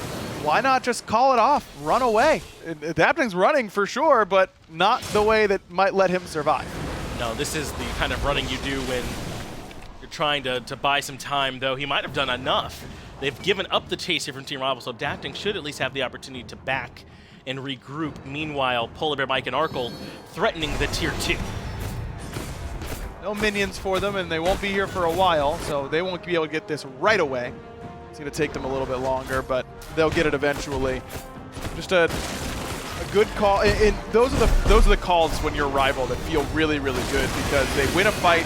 PolarBearMike's able to back immediately by upgraded Frenzy and head right to fire and get use out of it immediately. I mean, that is immediate satisfaction, no delayed gratification there whatsoever. That's, you know, you buy the shoes and you walk out of the store wearing them. You're feeling good. And we've seen a lot more of these relic daggers, too, from our support. I feel like lately they've got a good deal of HP on them, but I think it's really all about getting these frenzies in particular up more often, letting them have these blinks more often in these fights, too. So not only do you back and get that immediate gratification, but hey, it won't be too long before you can drop it again. 40 seconds is a lot of time that you're shaving off of that cooldown. It's already back up and ready to go. Plus, I mean, it's a cheap item. Yeah. 300 health, 10% movement speed, 10% CDR. All sounds pretty good to me. Now, I don't love its synergy with Pride Wind, which is where PBM's going next. Bit of anti-synergy there. I mean, no protections whatsoever from Relic Dagger. But it's really, I mean, 20% more CDR from the Pride Wind. You like that. You're at 30% from those two items alone. Looks, though, that the Knights are considering a defense on the Tier 2 in left, and I like this. They're down a good bit, about 6k, but it's way worse if you give up a bunch of free Tier 2s. Those are adapting speeds forced out. But PolarBearMike is in his ultimate as well. Right into the middle of the Tier 2 tower he goes. Deathwalker finds a two-man knockup to interrupt the follow-up, but he's being chunked down quite low.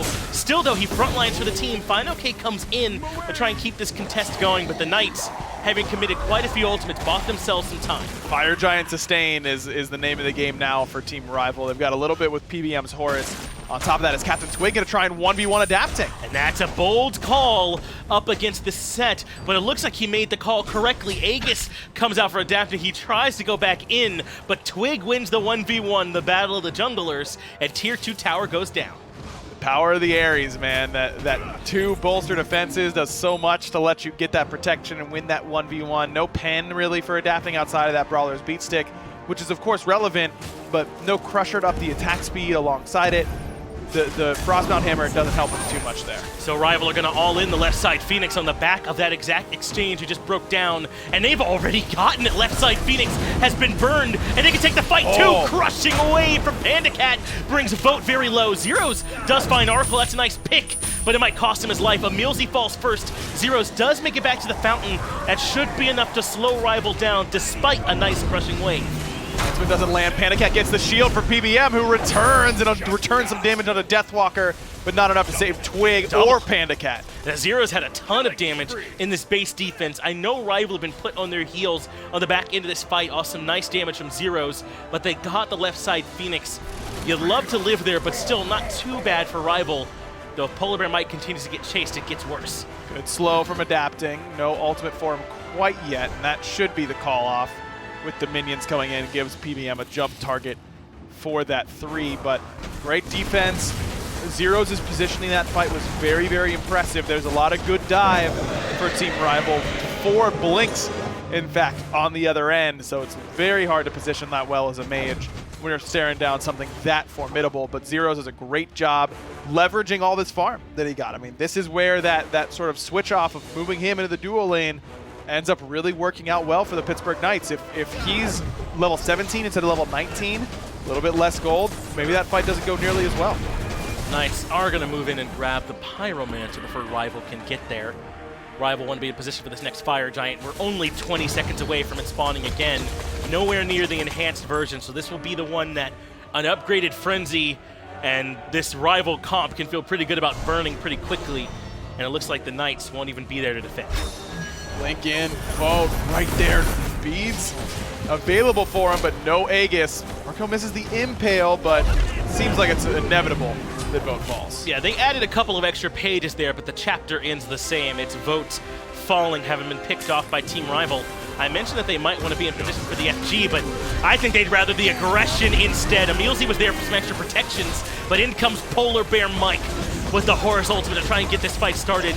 But a nice defense from the Knights, and I think a lot of that is just Zyrhoes having a ton of damage. Zyrhoes ends up surviving. I mean, that's a great ultimate from fineokay. They know Zyrhoes has no relics. PandaCat ready to follow up, and then just a hair too late. Flicker goes off, fizzles the spell basically, and ends up really saving that fight for Pittsburgh Knights. So Rival fall back to where I initially thought they'd go, to the FG.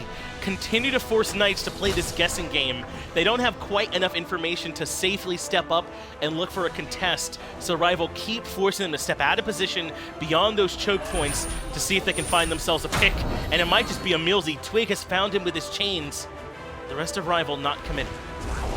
Adapting's in an odd spot, but we saw how quickly he can get out of there. The last time Arkyl's there, but now Arkkyl is all alone. And Adapting says, okay, I'll take that.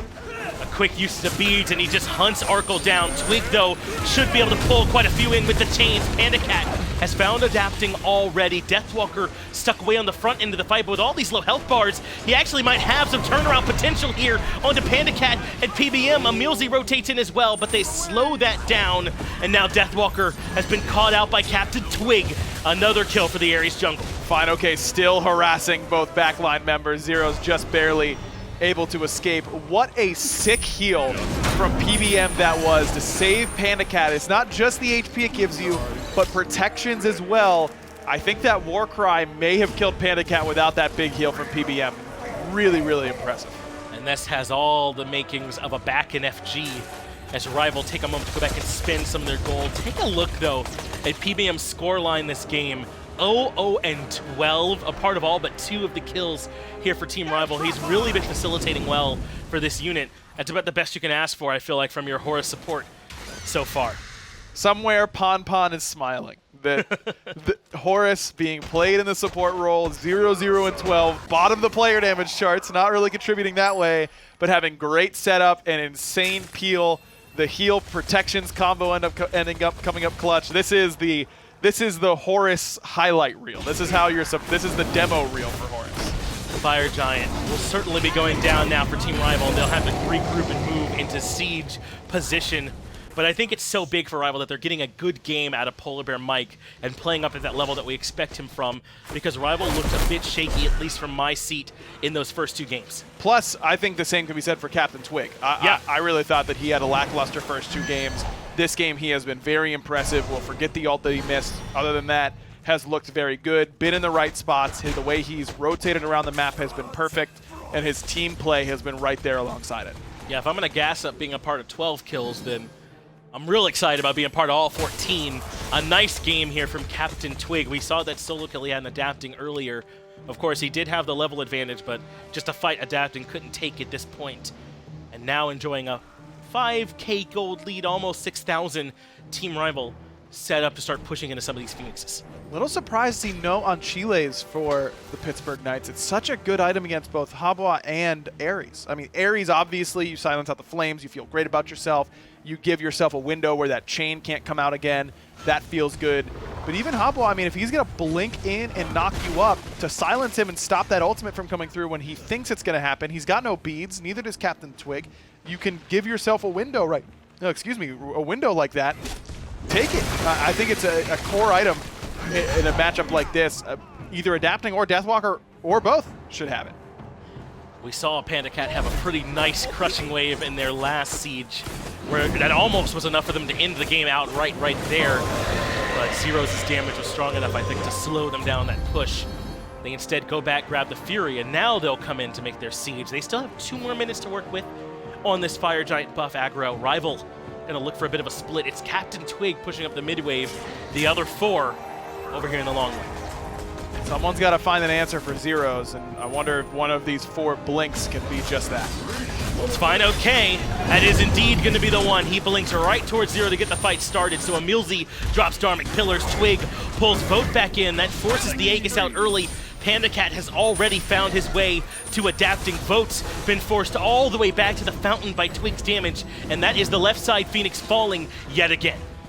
And I was so excited to see adapting on the set pick, because I think that patience is what pays off with set. And I just don't think adapting has been patient enough. He's been getting in there off these blink initiations, and you just can't. You have to wait it out a little bit longer, even with the Beats Aegis combo. Some of that's got to be Rival's pressure, man. The urge, the need to feel like you have to try and make a play to get your team back in it must be overwhelming as Rival now move into the mid lane Phoenix.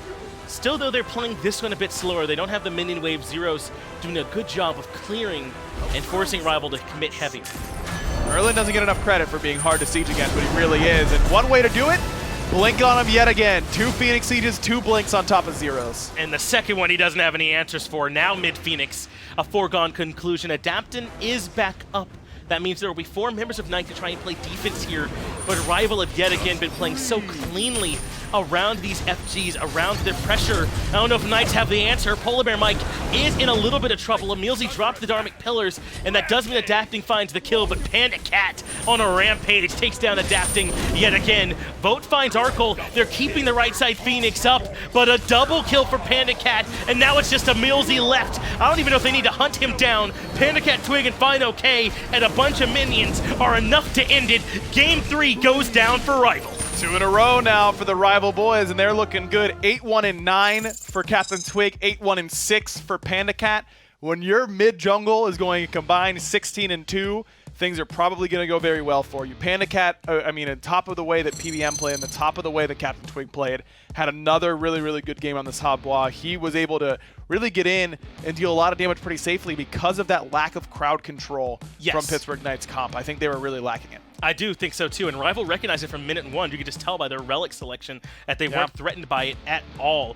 And it's no surprise to me that the first game where I think CaptainTwig and PBM play up to their names, to their billing, is also the first game where I felt like Rival just looked like the better team this time, this set.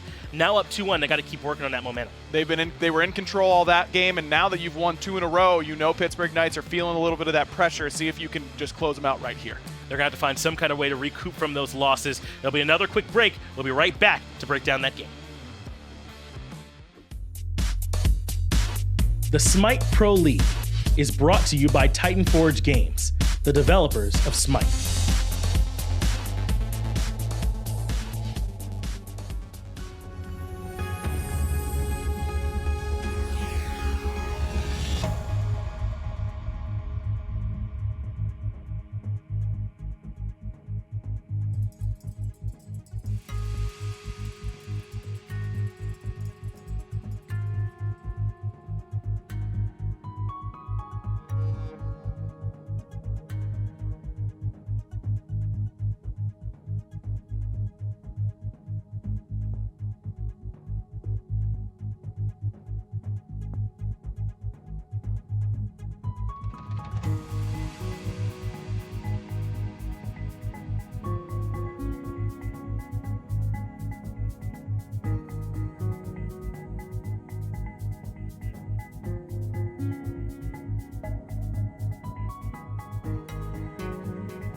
What up, demons? It's your boy. Welcome back to the Smite Pro League. Before we move on, I do have to apologize. I misspoke earlier. It was not a spectator crash. The internet went down, 6 in one hand, half a dozen in the other, but it is an important distinction.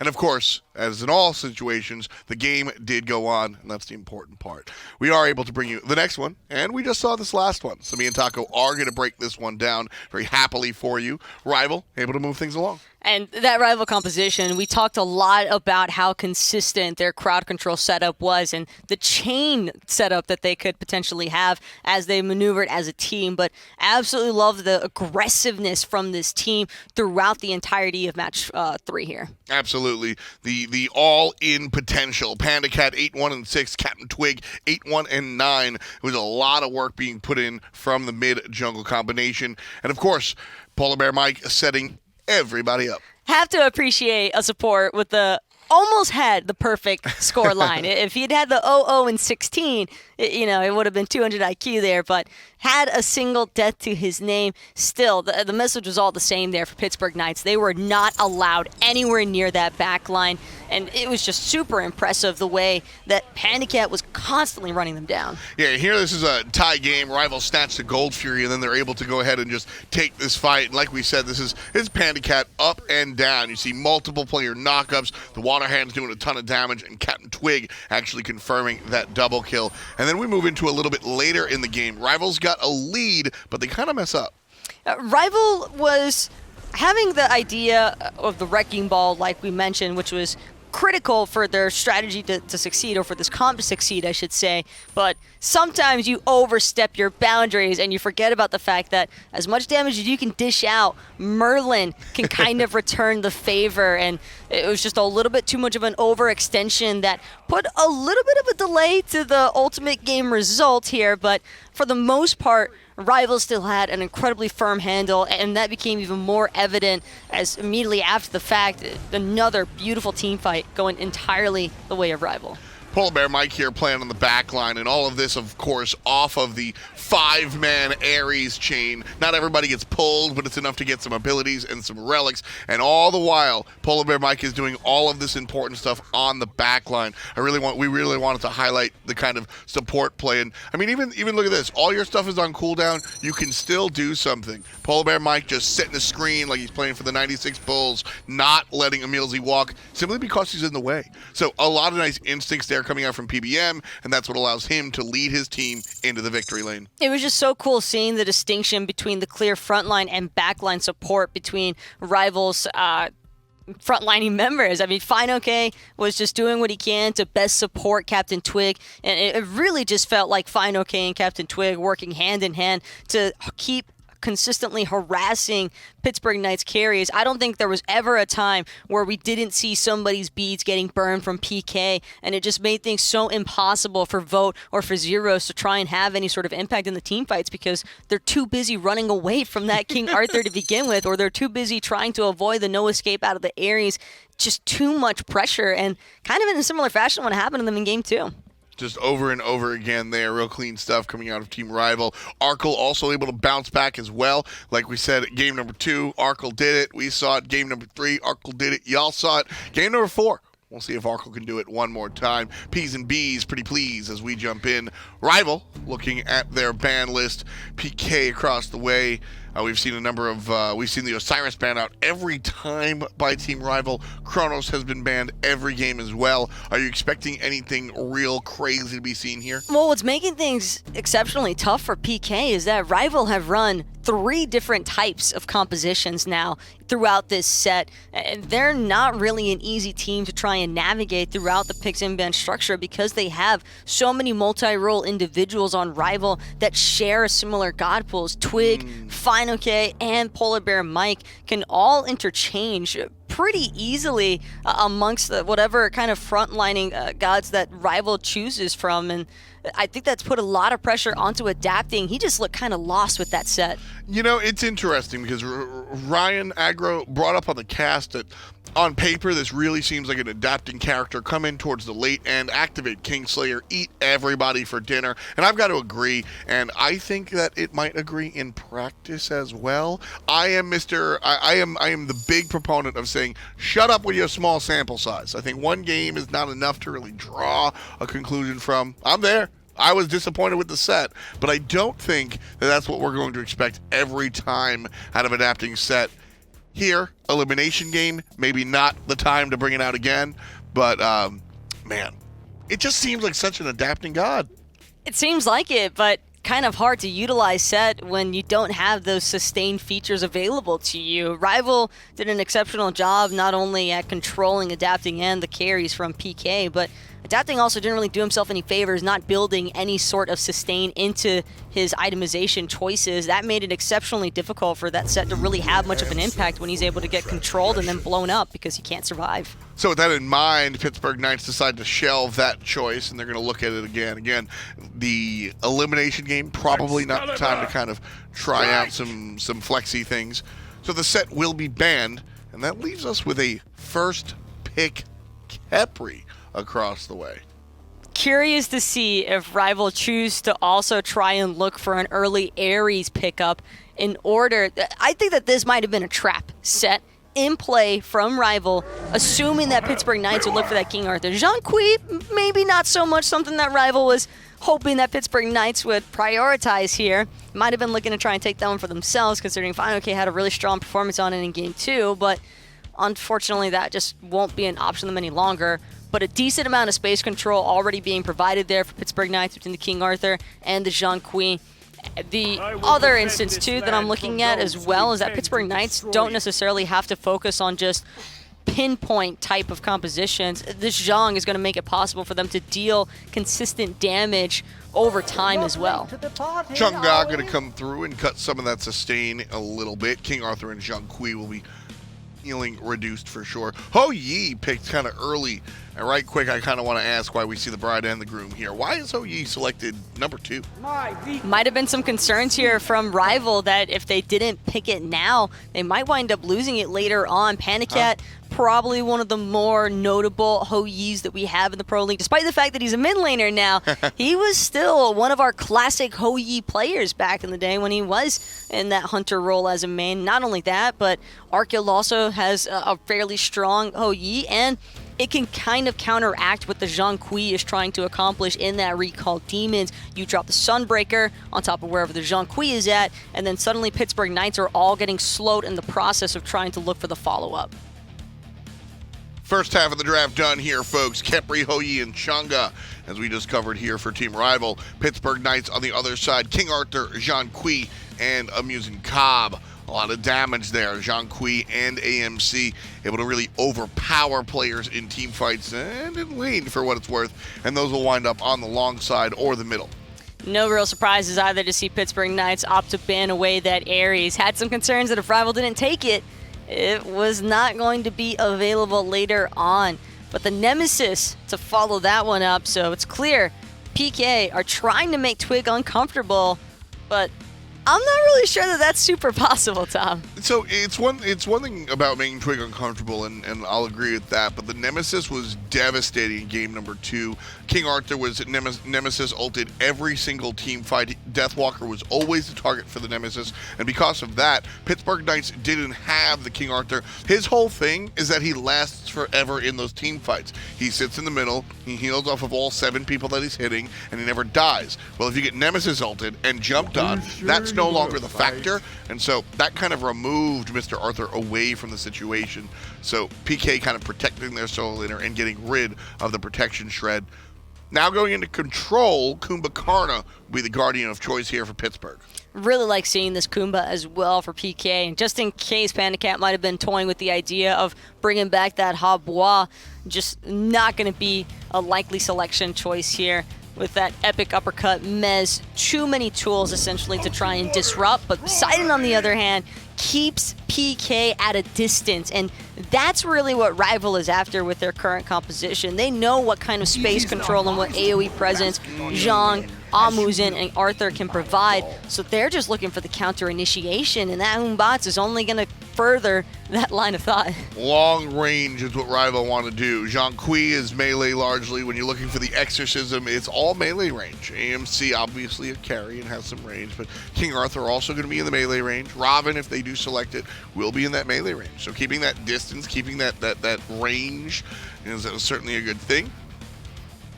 CaptainTwig staring into our soul. Well, Rival need the range. Honestly, if they want to efficiently try and combat the King Arthur, they need tools at their disposal that are going to permit their backline to still have the ability to free cast, but more importantly, just staying alive. It's so annoying when you're trying to actually use a Kraken or even the Hou Yi looking for the ricochet off Marco the Crow.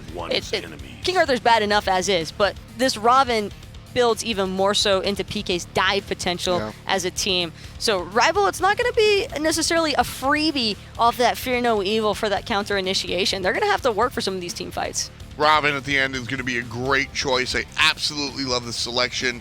He comes out, he's got the damage reduction, he's the anti-Kraken. You can just flip kick every single ultimate that the Poseidon puts out. I mean, this is a great choice here. Is it enough to keep this set alive? Some classic adapting play. I think that PK have a possibility to upset here, but right now I think Rival are riding high off this set momentum. This could be a 3-1. I mean, we're looking at strong choice of the leader. Khepri, first pick overall. That's going to save some of Rival if and when they get into trouble. You look across the way, there's a lot of trouble that Pittsburgh could create here, Taco, but I got to agree with you. I think that Rival are certainly well equipped to kind of deal with what's across the way. I think if there was just a little bit more than just the Chang'e and the Arthur for the AoE controlled. Muzen, Cobb, and the Robin have Mystic Rush and a Stinger, but it's single target. Right now, Rival trying to dive all backlines. We'll see if they can do it. And damn on the Knights, game number 4 coming at you. Rival, I think, finally had a strong game as a team in game number 3. Can they keep that momentum going into game number 4? Finch and Aggro bringing you the call. As always, Doug is the one that's on the camera for you, so y'all can see all the action. And I do think the Knights have a pretty strong draft here this time, especially that last Robin they picked into the Poseidon. I love it. Well, I love it if I'm adapting. Playing as Poseidon most of the time, I hate it. I hate going against Robin. What is it that you hate about a Beads and Aegis that does damage on like a 14-second cooldown? Which part of that do you think is like annoying to deal with? All of it? Okay, so like that whole package. Okay. Yeah, and then the fact that Mystic Rush takes you out of combat and you can use that, and then you get damage mitigation afterwards, and I'm taking more damage. Like, I don't want to deal with any of that as Poseidon. Yeah, or any mage, to be fair. It can be difficult as PolarBearMike and fineokay group up in the jungle. Won't be able to make it towards adapting. He will get to do his speed buff in peace this time, it would appear. His direct opposition is CaptainTwig on the Hunbatsu. We talk about all the time how Twig can kind of be the hard carry when you need and be the setup man when you need. It looks like they're going to be leaning a little bit more on the setup this time as Hunbatsu's control is pretty strong. But Hunbatsu has those games, man, where he just kind of carries. And maybe Zyrhoes on the Chang'e all alone over here in the duo lane is one that you can... I don't know why that hit me. Picking off, I mean, he's just all alone. You don't have to say it like that. No one's coming to help him either. Stop. That's the thing. He's got to deal with this all by himself. Whatever Rival, aka life, throws at him. Jesus. It's all really by gonna himself. just double down now. Huh? Yeah, this is fun for me now. You know how we all die, right? It's alone. Yes. Yeah. Right. Sad and afraid. Hopefully that doesn't happen for Zyrhoes this time if you're a Pittsburgh Knights fan. And he has stuck it out in this long lane all set long up against Arkkyl. And both junglers have rotated over here too. We might even have a bit of a skirmish, or everyone might look at each other and fall back. Perhaps that one's a little bit more likely as they'll just split some of this farm. Arkkyl does need to be careful, but he's got his jump, so he's A-okay. Hou Yi is one of these picks that we're seeing more and more popular these days. I love it. Basically up against Chang'e in particular, but then that's how it always starts, Finch. You pick it against one god, and you're like, well, that was pretty good, and I think I can do that against other gods too, and then you start picking it up all the time. But Chang'e immobile, drop the suns, stun him in it. He has to beads, he has to run. Hou-Yi can do that better than just about any other hunter. And on an extremely serious note, it's worth mentioning that they have the Chang'e and Hou-Yi on the same side. Clearly, by getting the husband and wife, they're getting a lot of extra. But they didn't go with the synergy skins. Like the Moon's husband, Sun's bride skins. Yeah, right? yeah. What's that about? Whatever man? those are. That would have been insane synergy. Yeah, that would have been the real play. So we'll see if Rival can overcome not having those skin synergies linked up. Deathwalker might be in trouble though. PolarBearMike blink over the wall into Abduct, but it is a Chang'e. That's not a ton of follow-up damage immediately. And EmilZy comes in with the 2-man mez and the body blocks to drag Deathwalker out of there. Both supports use the blink, but that's certainly a win for Team Rival because that opens up the coup for them to grab because Deathwalker was on it and pokes him low and makes potential blue buff invade a reality.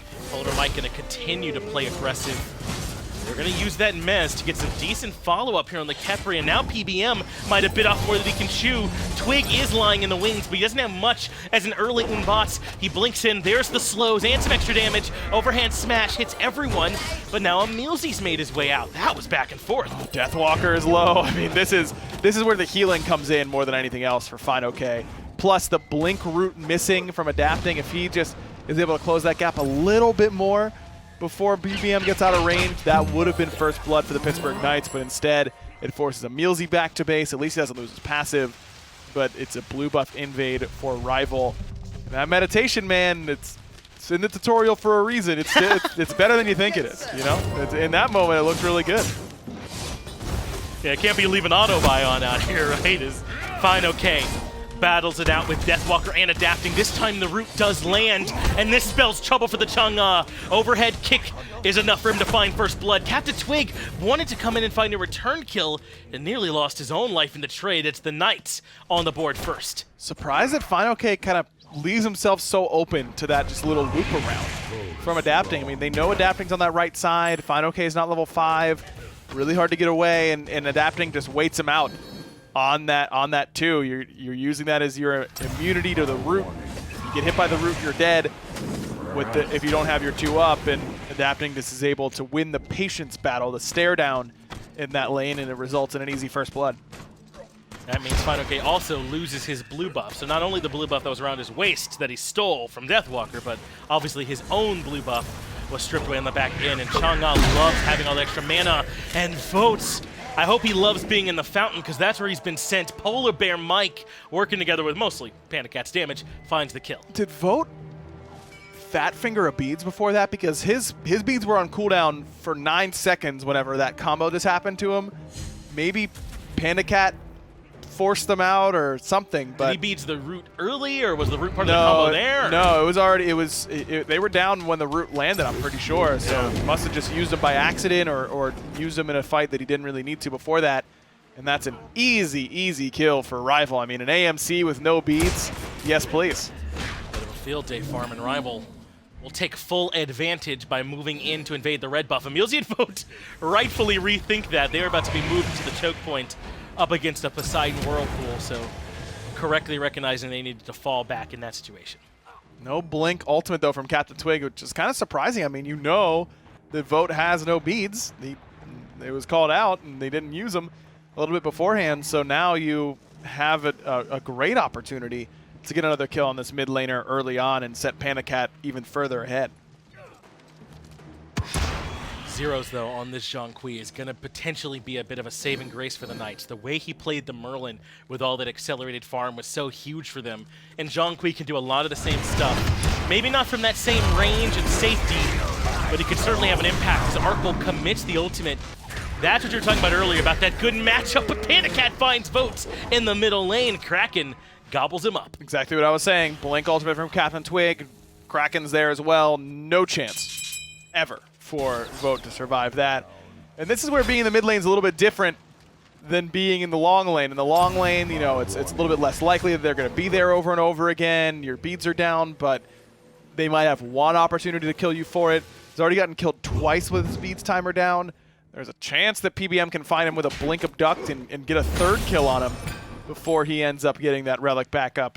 You get punished more heavily for using relics poorly in mid lane than in duo lane, I think, for sure. That's part of, I think, the risk with this role swap, so I'm right there with you.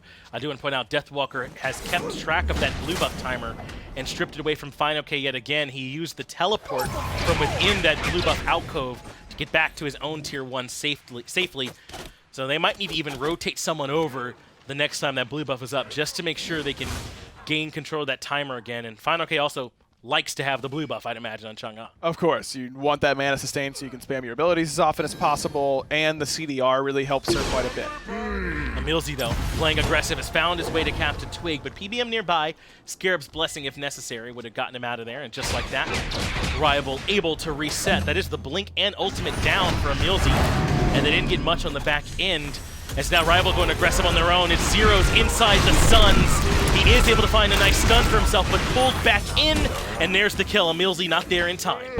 No beads for Zyrhoes. You hold the ultimate appropriately. Once your beads are down, you need to hold your ultimate to get that big boost of protection in that moment, but with both PBM and Arkkyl there, it's just not going to work. At least he got Arkyl's beads for it with the stun, but other than that, I don't know how much else he could have done. Rival back to playing this early game aggressive and as well as they often do, and it's so often through PolarBearMike making really good early rotations, usually on something aggressive like the Horus, but this time he's doing it on the Khepri, and it seems like he's always right where he needs to be to help his team turn fights around. Don't forget he played this in Game 2, a game that Rival did win, though they fell behind a little bit early in that one, but he was doing this exact same thing. Blink abducts all the time. It's a sneaky good CC initiation. Everyone thinks of Khepri as super defensive. You can play it pretty offensive. PBM's putting on that clinic. If you're going for picks, yes, in team fights, it can feel sometimes a bit risky. But as you said, in these early game fights, man, when no one has that much damage just yet, and you can really catch people isolated because we're all spread out in the laning phase, it can feel really oppressive. And PolarBearMike getting maximum value out of it here so far. And I don't even think they even leaned as heavily on Fear No Evil as I would have expected. That still has plenty more potential to be a part of that chain as well. Yeah, don't worry too much, Finch. It's not like Fear No Evil gets bad at any point. It's There's not no shelf life yet? No, that's a Twinkie for sure. That'll stay good far longer than it has any reason to. Fear No Evil is always going to be great at separating team fights, killing backliners that don't have beads, killing frontliners no matter what. It's really, we talk about it a lot, it's one of the best ultimates in the game for a reason. I was talking last time we saw this Chang'e into the King Arthur about how Chang'e has a good matchup here, but because Deathwalker's been repeatedly invading these blue buffs, I think it's actually starting to favor him. He does have a slight edge in the Totem of Coups, but this is a huge rotation from Rival. Hold on. They're bringing 4 members over. Waxing Moon catches out EmilZy right to the Kraken in the Whirlpool, and he's already in the passive, and now it's Abduct to keep Deathwalker locked down as well. Adapting rotates in, but they've already gotten the pick they wanted onto EmilZy. Man, if fineokay could have just extended that ultimate a little bit more in order to get the double stun on the Deathwalker, that may have been 2 for Team Rival, but you're going to take 1 in that instance anyways. No problem whatsoever for the Rival boys, and just good pathing, pincering on that Totem of Coup. And not much that Adapting can do. He feels really good when he's the one doing what Rival did, when he's out-rotating and suddenly shows up with that strong kit. But if he needs to come in and suddenly help peel 3 people, I mean, I just don't think Aravin's kitted to do that. He really needs to take his 1v1s, be the initiator a lot of the time, bait out some cooldowns, get in there a little bit later on. It's what the character excels at. I've noticed that Adapting has been a little bit iffy on some of these routes. I mean, he missed the one that ends up losing them the first blood on the right-hand side. That wasn't really his fault. It was a little bit out of range, but still used it a little bit too early. Maybe if he holds it, they can win that team fight. Missed it right there onto CaptainTwig. I mean, you need to be landing that route on Ravin. It's a long cooldown. You don't get a second opportunity in team fights. It has to be the first ability out most of the time, and it has to land. Now, despite Rival having control in terms of the kills and rotation so far this game, it would seem the Knights aren't too far behind. 1,000 gold, about 1,500 experience. The Knights have kept themselves relatively even in this matchup, I would say. And I think it hasn't hurt they've been able to repeatedly invade that blue, though fineokay did regain control of that timer the last time. Looks like we're not going to worry about blue. We're going to worry about Gold Fury right here. PandaCat has his ultimate. Pittsburgh Knight's going to give this up wisely. Also wisely by PandaCat to not use the Kraken, though. I mean, no reason if they aren't going to show face. That's kind of why it's sometimes correct to go in. Not enough to die, but enough to force a Rival to use that ultimate. Maybe if EmilZy blinks in, mezzes the team, gets a set of beads, is able to dash out. He probably dies for it, but if he does it, then he's looking real good. But as it stands, all you lose is Arkkyl's ultimate, which doesn't matter that much anyways. They are always rotating people over here to the solo lane, but some deep warning from the Knights, I think, might have given that up. Whirlpool from PandaCat into the Kraken, catches Vote, and I don't even know if that was the center, it's just a ton of damage. And Fear No Evil from CaptainTwig was almost enough, but I think the landing from the epic uppercut finds that last kill that makes it 1-for-1, and then Waxing Moon from fineokay is off the mark. Man, that was such sick play on both sides from both teams. Yep. fineokay is now really isolated. PBM has no ultimate for him. Root over the wall. Adapting to go up, down, and here comes Twig. But that means now Adapting's low and caught out. Deathwalker does find one, but a double kill for fineokay, even without the Waxing Moon. And now it's the chase down from Deathwalker. A nice heal comes through.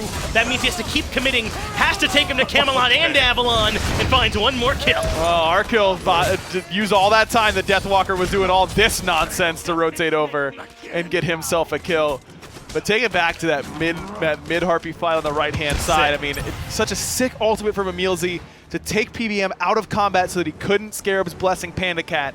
And then it looks like, okay, now we get PandaCat for sure. But Twig has a perfect blink Fear No Evil to keep PandaCat alive. And then PandaCat just ends up getting smushed by PBM on the way down. You hate to see that, but overall, really impressive play on both sides. Both teams looking really strong. PolarBearMike has really found his groove, though, I think.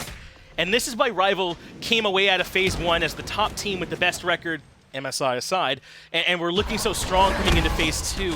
It's the way that he plays the early game. No surprise that one of the other stronger teams, Splice, has another really aggressive early game support.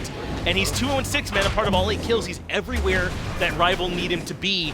And now where they need him to be is at the Pyromancer, and that's going down before the Knights can get into position. Rival just plays the early game better than anyone. Blank abduct. EmilZy's able to jump out of it just in time. PBM was looking for it. PandaCat's got Spear of the Magus now. You think that you can end up one-shotting EmilZy off the abduct into Whirlpool Kraken. They're probably right. Might need CaptainTwig's ultimate as well, but probably not with only 29 stacks or so for EmilZy on that Gauntlet of Thebes. The good news if you're a Pittsburgh Knights fan is that Vote finally hits level 12 and finally gets his Aegis, despite getting really bullied heavily so far this game. He's farmed well. He's still even in XP. Yeah. I imagine he's down in gold. His player damage is the very bottom, which is not what you want out of your mid lane AMC. But in his defense, he's been under fire quite a bit this game.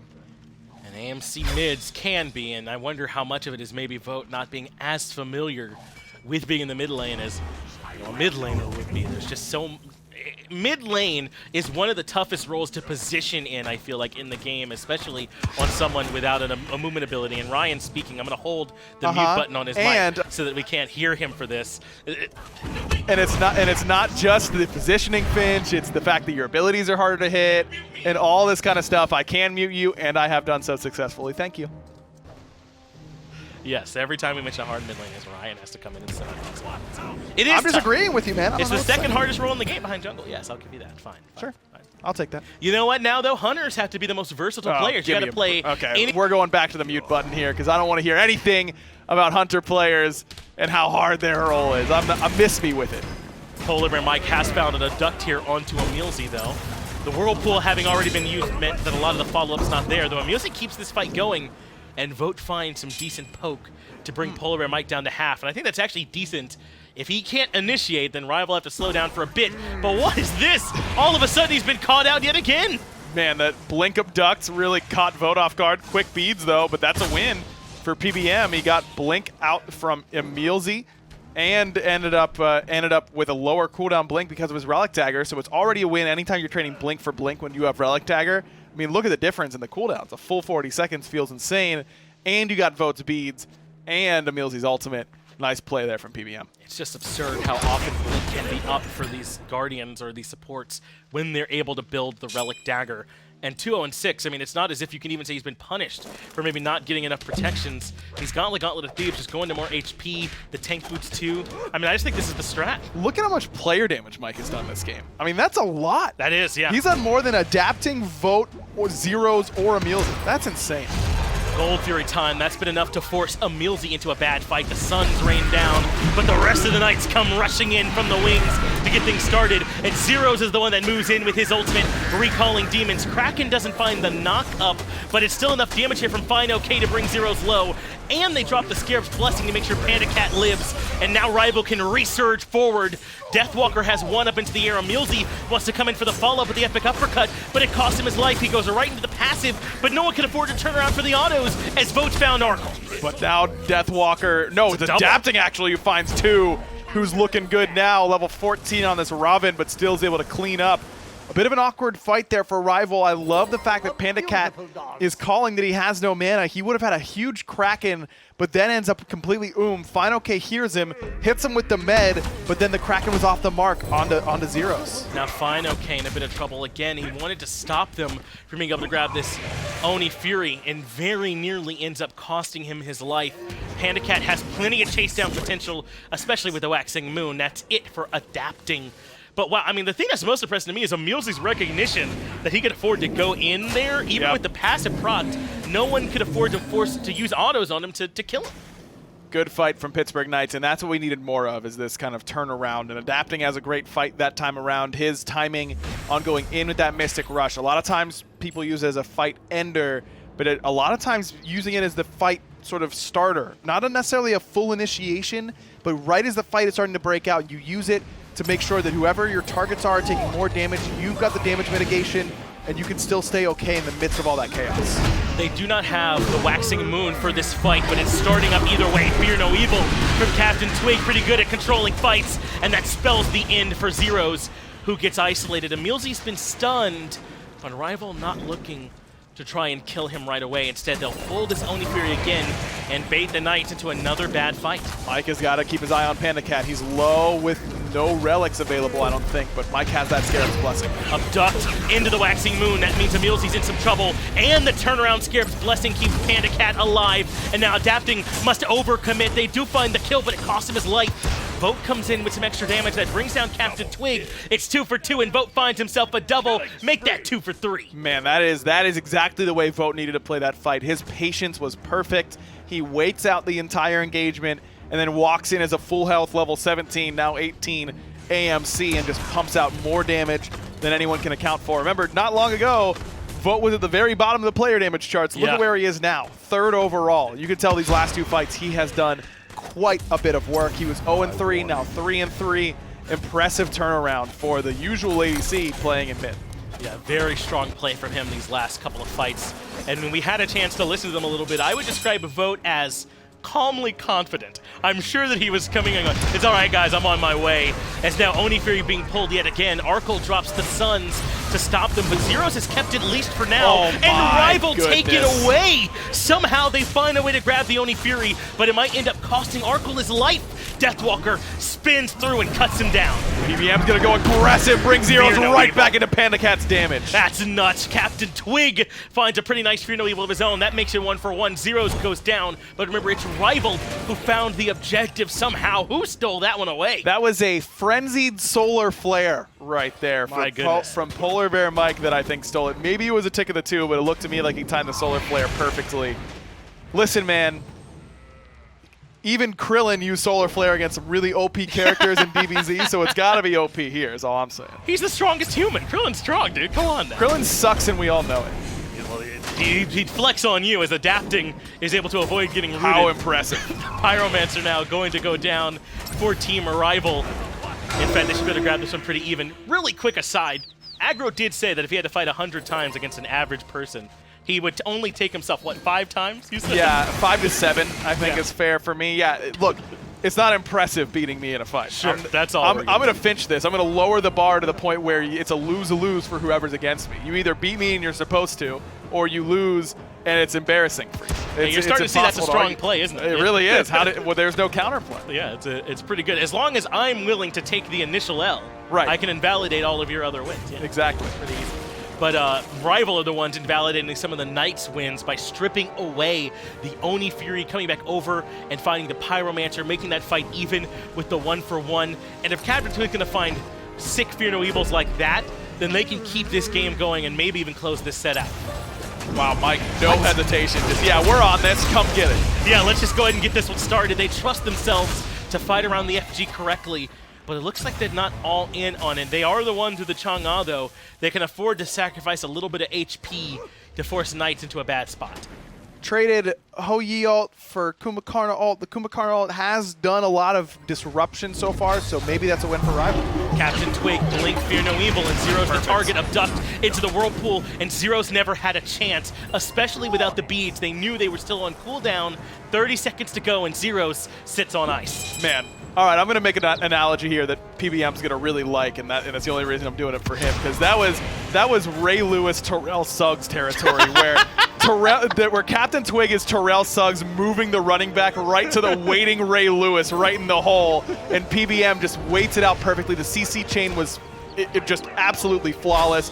No chance for Zyrhoes to go anywhere. CaptainTwig's the one in trouble now, getting a little bit of his own medicine as Adapting and Deathwalker blink in and catch out the monkey. They at least make it 1-for-1 now. Twig and Zyrhoes both on the bench for a little while. In this 4v4, looks like Rival are not going to try and posture near that FG again. Knights have slowed them down. Not a good enough job of grouping up there for Rival. You got to stay a little bit more closely knit after that pick if you want to try and go for those objectives. But PBM, I think the Frenzy just came back up right now, so it wasn't available for that Fire Giant pull if my eye served me properly. So that could end up being the reason why they weren't grouped, because they weren't committing to the Fire Giant right away without that Frenzy. And check out some of Zyrhoes' numbers. I mean, Rival's done such a good job keeping him really far less relevant than he should be. Only third up in player damage here this game, 0-5-0. Hasn't really been a part of any kills that have gone his team's way. There's still plenty of time, I think, for Zhong to hit some relevancy, but part of Rival being this competitive is that they've mitigated a lot of Zyrhoes' relevance. I think Blink Zhong is really good, but not when there's a Kraken on the other team. I like the idea of the Stinger. That means no Abduct comes out from PolarBearMike and buys Vote some time to get back towards the tower.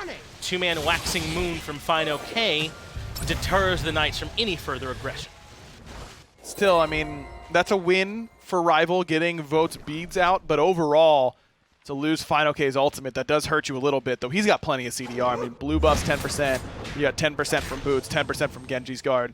You're chilling right now for fineokay, and he's pretty close to that Pythax piece, which will max him out whenever he has that blue buff.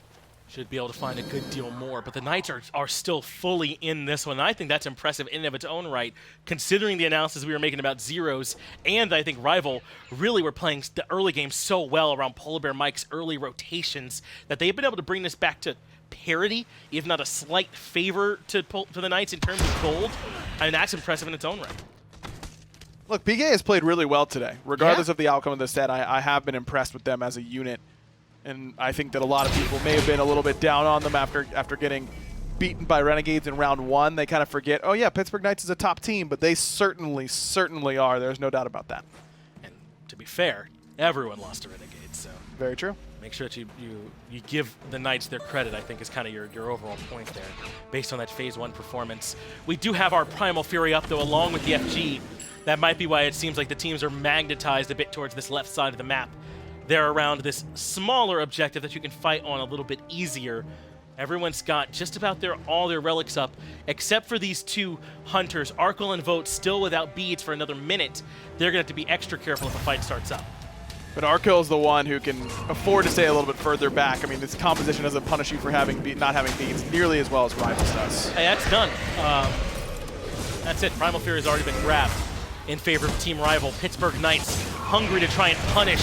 They want PolarBearMike. Whirlpool is friendly for PBM, but not Deathwalker. Blink over the wall, adapting, dunks on the CaptainTwig. All of a sudden a nightmare now for Team Rival as the Knights find two quick picks. Bad decision there from PBM to go aggressive with that abduct. The rest of the team all escapes back to the left towards the purple buff, whereas he goes towards mid lane. Already a bit of a mistake, but then he commits the abduct right afterwards, and that makes it that much worse.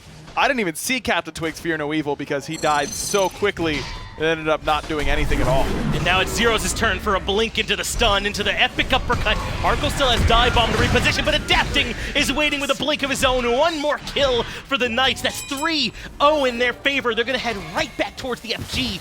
And fineokay, the only one in position to stop this, and I don't know that he can.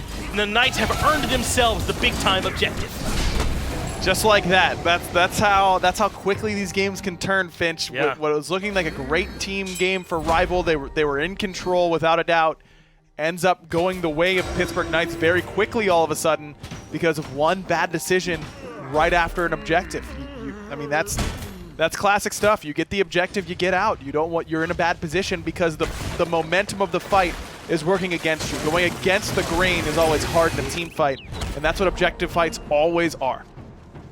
EmilZy was happy to trade his time there for fineokays as that opened up the tier 2 tower in right for the Knights. They'll now get to back and spend some of that 3 to 4K gold lead that they're currently enjoying, and there's still 3K more just with those tier 2 towers to go grab. So now's the time for the Knights to really try to open this game up that's been so close all game long and really give themselves a true lead. I wonder if you defend tier 2s here as Rival. I think you do. I don't know. So the normal question that I always ask is, would I rather be taking the fight on a better defensive structure of the Phoenix, down however much gold we're down now, plus the gold they're going to get from the towers? Or would I rather take the fight where we are right now, down less gold, but in a less advantageous position? And the gold at this point in the game doesn't seem particularly relevant to me. I mean, Deathwalker's full build, so is Adapting, so is Vote. I mean, EmilZy's got 5 items, so does Zyrhoes.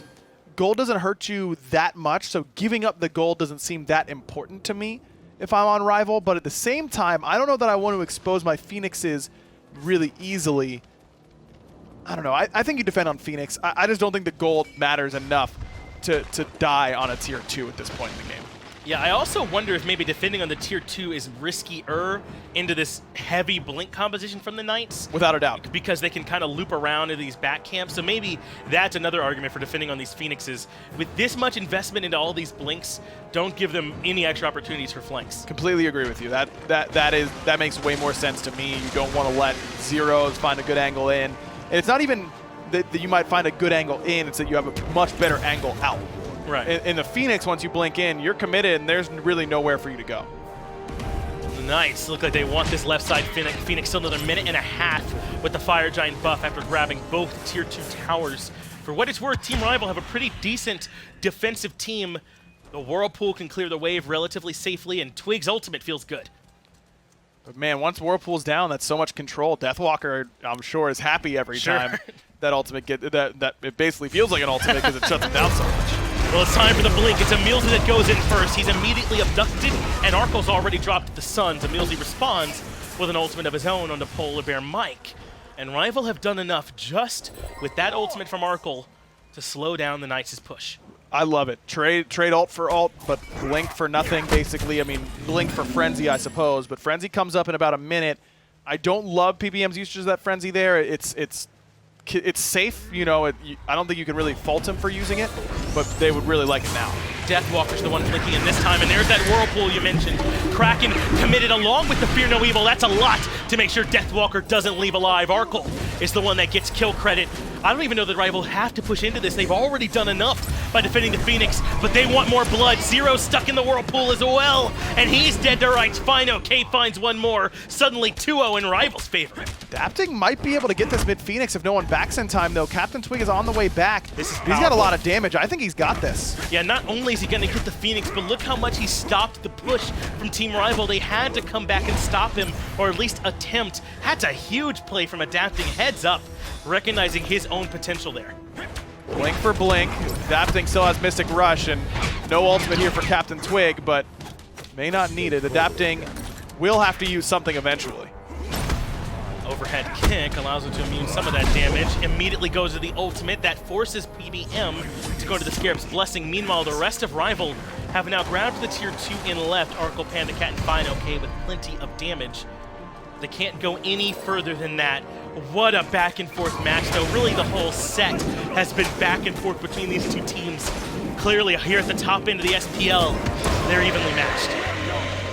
May seem like a little bit of a soul laner ultimate there to up down, but I actually think that's Adapting's best play in that position. You want to force PBM to use his ultimate and at least put it on cooldown for a little bit. Will they get a chance to abuse it? No, because he has full CDR now, but at the same time, I think it does make sense. He's not living in that situation. Make Mike make the play. it's a layup, but make them hit it. Yep, that's exactly right. It's why you play the game. That's the cliche, right? Get them to actually have to hit their buttons as Fire Giant respawns. We are certainly into enhanced territory now, 31 minutes, 50 seconds in. And because no Phoenixes are down except for this mid one, I do still think both teams can afford to be here to try and defend. In fact, Rival are well beyond just trying to defend. This is a commitment. They've dropped the Suns and the Whirlpool. EmilZy blinks into the back line, and there's the Kraken waiting when they land. But Zyrhoes goes to the right side to look for PandaCat and drops his Suns, but abducted back in to the Fear No Evil, sets up for a 1-for-1 trade. That stinger was perfect from Vote, stopped Twig from being able to leap away, but Zyrhoes' patience was impressive. The Kraken placement from PandaCat, maybe not even placement, but target selection, wasn't exactly what Rival wanted. Agreed. And that, as soon as that went off, Zyrhoes immediately blinks in and causes a lot of chaos. And it takes CaptainTwig a little bit too long to just be able to turn and ult him. They knew Zyrhoes didn't have beads in that fight. If they're able to get that off a little bit faster, then that might go cleaner, but CaptainTwig was just a bit too far away. No frenzy this time on either side as Rival pull the objective again. Adapting has to ult because of that Whirlpool. And really, that has got to be the strongest part of the kit this game. Abduct from PolarBearMike brings Deathwalker back into another Whirlpool like molasses as Arkkyl finds another kill. It's 4 against 3.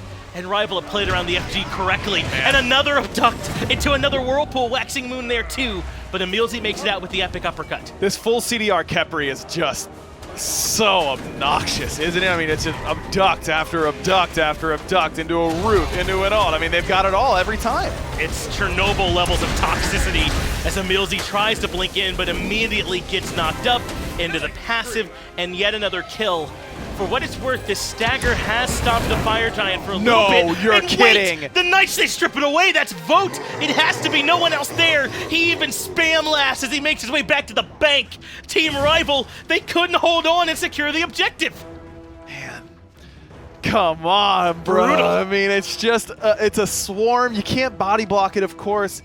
But I wonder if fineokay can't just walk at Vote and force him back out, a little bit. I mean, you are favorites to get that Fire Giant as Team Rival. Tidal Surge does more damage than Swarm, but those little tick abilities always mess with you a little bit, and that is a huge, huge Fire Giant steal for Pittsburgh Knights. It's not the fact that adapting Zyrhoes and Vote get it that really make it that much of a deal, but it's 5 members of Rival that would have had fire that now do not. And that's where this Chang'e, I mean, if that's a Chulainn, Osiris, no way Vote can stand there. There's trade-offs for everything, and they trade the ability to zone for this healing and this consistent damage.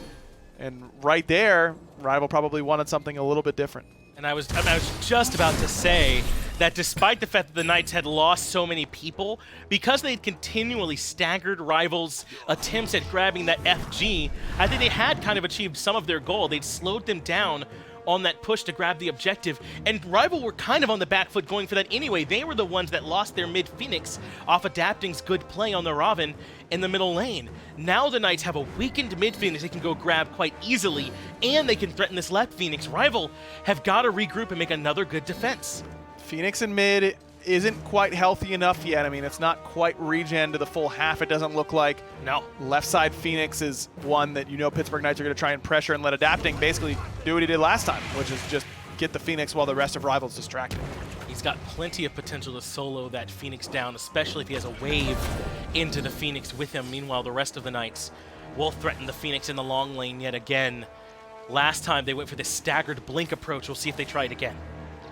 Now it's an enhanced Fire Giant too for Adapting, so he doesn't need much time at all. And we saw how quickly he did it last time. It's only faster now. He's gone full damage on this Raven. I can respect it. A lot of Ravens want to go this sort of more bruisery build. Void Shield's there, sure. Runeforge a bit of HP. My man's there to do some damage, and that's just kind of Kenneth in a nutshell. Relics are up for everyone for this next fight. Peep the Spectral armor there for Deathwalker. I actually love this recognition into Arkkyl, who's heavily crit, Wind Demon, Fail Not, and Deathbringer. That should help to mitigate quite a bit of that extra damage. He needs it too, because Arkyl's been able to really follow up off these ducks really consistently. Second and plenty of damage has worked for him here so far. Adapting has Twig pulled over to the middle lane. and it's Zyrhoes who starts the fight off. PandaCat drops a Kraken at his own feet to try and stay alive, and Deathwalker and Zyrhoes are a bit worse for wear. In fact, Twig finds the kill, and Zyrhoes falls. Then the rest of the Knights are pushed back out by Rival, who want to run it down yet again. EmilZy blinks past 3-man Mez. I think he sacrificed himself to get the rest of the team out. I actually love that play from EmilZy. Really heads up by him. I mean, he's going to die, no doubt about that, but make sure that Rival can't keep that fight going in their favor. Especially with CaptainTwig, who still had Blink ult. That was scary chasing territory for the Pittsburgh Knights. And the idea there, that was a set play by the Pittsburgh Knights, where everyone blinks in on top of PandaCat right as EmilZy ults PBM. And you're hoping that in the time that PBM is in the air, you can kill PandaCat or force him far enough away that Mike can't ult him. But PandaCat still had both relics up, and that means that he's able to buy enough time and let the rest of Rival peel for him. It's the right idea by PK, but it's much more effective now that he doesn't have the relics. Tier 2 tower in mid will come down in favor of Rival, and for what it's worth, Knights found nothing on that push in terms of structures. Zyrhoes will be back up here in just a few seconds, but that might be a small enough window for Rival to come in, try and grab the Phoenix. But for what it's worth, they put in very little damage onto it so far. The Knights are going to have 4 here for this defense.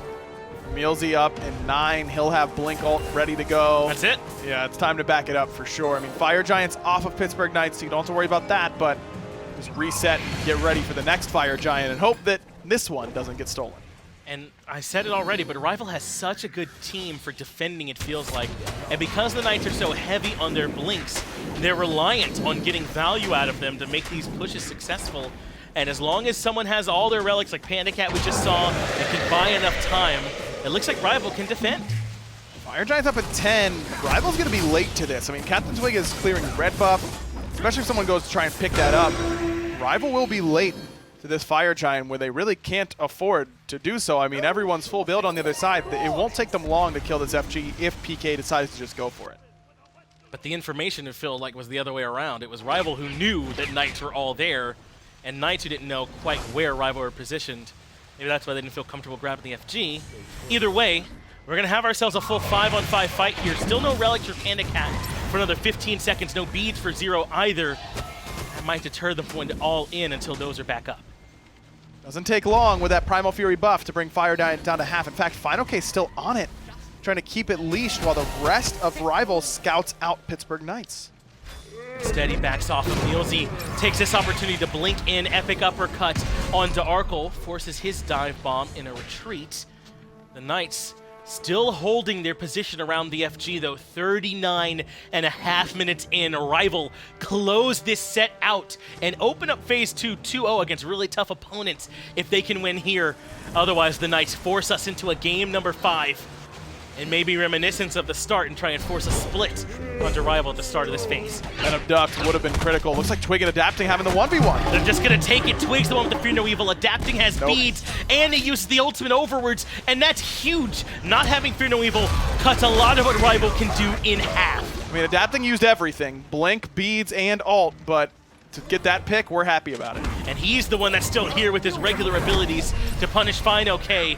Dive Bomb has to come out from Arkkyl Ullr. PandaCat uses the ultimate just to try and keep fineokay alive. And this fight started to look more and more in favor of the Knights. Arkkyl has the Scarab's Blessing on him, but they're just going to wait. No, they proc it too soon, and Arkkyl makes it back out. I actually think that may have been the right call, because otherwise he may have killed Zyrhoes. And, and at this point, you kind of want the 5v4, not the 4v3, especially when that's your only mage damage in the form of this Zhong.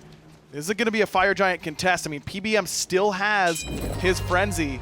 Pittsburgh Knights actually back it up, just a little bit too light on the ultimate department. And not being able to take advantage of that kill onto CaptainTwig.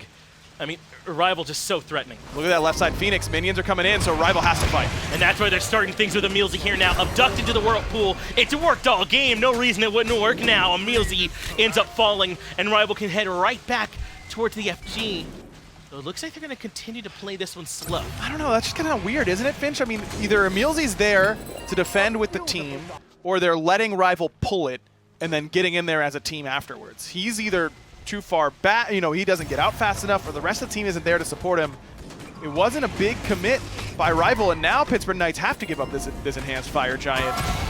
They didn't get a whole lot of anything. I mean, for Adapting to outright solo the enemy jungler and then have nothing else happen in your favor. I mean, PandaCat whiffs Kraken. Yeah. You get 2 consecutive Kumbhakarna ults on Arkkyl that fight, and you still can't do anything. I don't know. I feel like PK should have been able to do more there. I agree.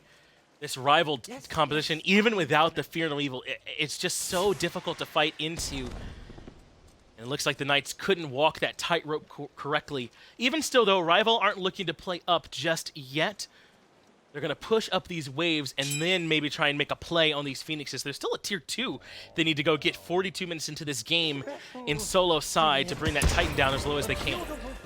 No one has boots left on the side of Team Rival. Only a couple on Pittsburgh Knights. Rod of Tahuti there for PandaCat instead of the boots. Loses some CDR, but it looks like he does have a power pot, so that replaces that 10% CDR pretty much instantly. You've got a Soul Leader on CaptainTwig that he built a little bit earlier on. See, now it's no, actually that was what replaced his boots. It looks like, at least that's in that slot. So now he's a little bit more able to sustain. Not great up against all the anti-heal that Pittsburgh Knights have. I mean, they're already itemizing against fineokay's healing, so you don't get quite as much value out of that Soul Leader. But it's just a bit of health, it's CDR, and it's power. I feel like the Knights had to counter-engage here with all these blinks, right? Or else they almost have a relic slot wasted. We'll see how it is they choose to play this push on the left-hand side. Zyrhoes and Adapting are lurking off to the side, which feels to me like counter-initiation positioning once Rival Call commits. No split push from Twig, though. I mean, that wave is not particularly close to the mid-Phoenix, so it might have to be a full 5-on-5 over here on this left-hand side. And Rival's composition is more suited for that anyways. Still, a bit of a slow play from here. So far, the Knights haven't had much trouble clearing the wave. Probably comes down to vote on this AMC being able to do something from range. Relics available for everyone on this fight, so it will be heads up 5-on-5. PolarBearMike moves forward, but can't find much there. Keep an eye on Deathwalker's Magai's Cloak proc too. Plus, I mean, we saw that Twig doesn't win the 1v1 anyways up against if they Adapting. were to split it up, yeah. So there's no reason for him to split push mid. Adapting is able to handle that very easily. I think this is Rival's best shot, is just ramming your head against the wall and seeing if you can get someone out of position. Blink Abduct is certainly on Mike's mind. Yep, it's been a slow whittle from Rival so far, and it has worked. And now the engage comes in from Zyrhoes. He blinks in and immediately drops the ult. Twig responds with ult of his own, and it's PolarBearMike who's been isolated up front, forced to use Scarab's Blessing. Deathwalker low as well, and he retreats. Next in comes EmilZy with a nice 3-man mez that keeps everyone alive. All 10 players still here, and the Phoenix still healthy as well. Man, I love the way Pittsburgh Knights play that, though. I mean, it's Zyrhoes in first, then Zyrhoes out, then Adapting in, then Adapting out, then EmilZy in. I mean, they work together really, really well, but Rival has got to be low in the relics department now. They are. They're also low in terms of ultimates. They don't have much at their disposal, and neither, for what it's worth, do the Knights. So it's going to be a bit heads up on this left side. Phoenix, they continue to whittle it down, but now only like 37 seconds left on the actual buff for Team Rival. They don't have a ton more opportunities to try and burn this down. No, but they don't really need that many more. The problem is no relics on either of the carries, PandaCat or Arkkyl. Vote still pristine in the relic department. So he can afford to step forward. Twig starts things off with another Fear No Evil. Deathwalker steps up to prevent any follow-up, and that does keep the Phoenix standing for now. In fact, Adapting has found CaptainTwig, so the Knights hold on. Neither team can seem to find a way in on these sieges. I think Twig's a little bit pen light right now. You need more in order to chew through this Mantle of Discord and Dynasty Plate Helm and Zhong just having natural protections in the kit sort of option. I think even a Titan's Bane needs to be the call instead of this Soul Eater. Maybe if you really need the CDR, you can go Jotun's Wrath. But other than that, that you need something here. But if I'm Team Rival, I don't know. Once they have their ultimates back up, they've got to feel good about their ability to do exactly this. Blink abducted, it's Deathwalker who's caught out. He assumed that they'd given up on this chase. Now, you guys didn't see it because it was game 2, but they did that exact same play to Zyrhoes, and that's what won them the game. EmilZy now with an epic uppercut is trying to keep fineokay out of this one. Arkkyl is low, that's a nice waxing moon, but Vogt has found himself a kill. Somehow, even without Deathwalker, it's the Knights who are playing aggressive. fineokay has been rooted, and Adapting finds one more. The Knights, hold on, this game ain't over yet. Man, PBM just not able to save Arkkyl. That one hurts for sure. He gives the ultimate to PandaCat to give him the extra movement speed and the cleanse to get out of range of Zyrhoes. but to lose Arkkyl, whose relics were just still down. Same with fineokay. I mean, they try and siege forward, but Pittsburgh Knights don't sit on their heels. They go on the attack. They don't have a choice. And just like Deathwalker wasn't expecting it, I don't think Rival was expecting such an aggressive option from PK. Yeah, I mean, I think that they have to let that first little bit of initiation from Rival happen, and then most of them have to blink in afterwards, or else when they're in combat, they're essentially down 4 relics. They've kind of playing to this hand they dealt themselves, and it's worked. I mean, if Deathwalker gets picked like that for free, and that's how his team responds, that is huge for the Knights to keep them in this. And now they're the ones pulling the Fire Giant aggro, and Rival can't even come into contest. Wow. I don't even think they need Deathwalker's teleport here. That's just FG. Man, that is heartbreaking for Rival, but yeah. Well played by PK. Now another pass, another turnover, and all the momentum is in Pittsburgh Knights' favor now, but they've had a lot of opportunities to Phoenix Siege, and they haven't been able to get it done yet. I don't know what's going to be different this time either. I was just talking about Zyrhoes and how he has all this physical protection, how it's helping him, but at the same time, I feel like 47 minutes in, you got to get rid of this Dynasty Plate helm. If you want more protection, there are better options for you. Yes, it's power, protection, and pen, and that's hard to come by, but it's just not, you're not getting a lot of value out of it at this point. I mean, get the Rod of Tahuti if you're blinking in and going really aggressively. If you're not, buy the Hide of the Urchin and become unkillable. I mean, pick one. I think Zero is kind of straddling the line right now, and it's not quite as effective as it could be.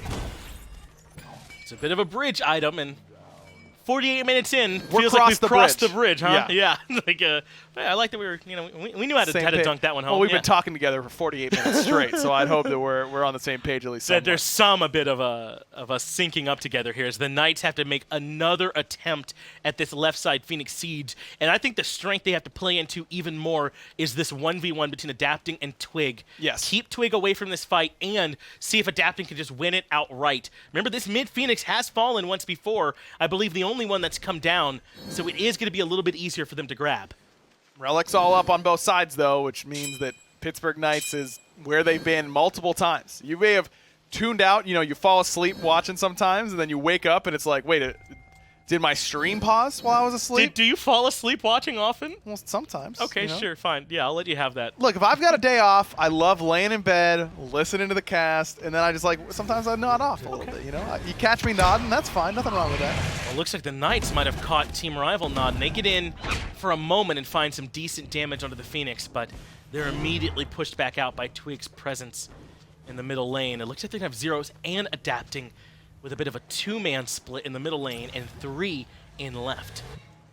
PolarBearMike's initiations haven't been quite as good, and he had a Soul Reaver. He sold it for a key staff. It's Deathwalker's time to start. He goes right towards Arkkyl. EmilZy, epic uppercuts PandaCat. They've just decided to remove the carries from the equation, and already the left side Phoenix has come down. Twig finally drops the Fear No Evil in the back end, but this fight so far is looking all nice. Man, I'm shocked Adapting didn't go in with that Mystic Rush. Arkkyl was dead. He had no Aegis, it just dive bombed. Adapting can easily follow that and match that range, but decides to play it safe in that position. By the way, misspoke. Mike has had that E-Staff for a long time. He sold it for an Asclepius to try and up this healing that fineokay has and try and keep the sustain going as well. Don't hate the idea. The Soul Reaver certainly helps with the poke damage, but it seemed like that wasn't really working for them anyways. May as well try and switch it up for these reinitiations. The Knights continue to play things patiently now, Ryan.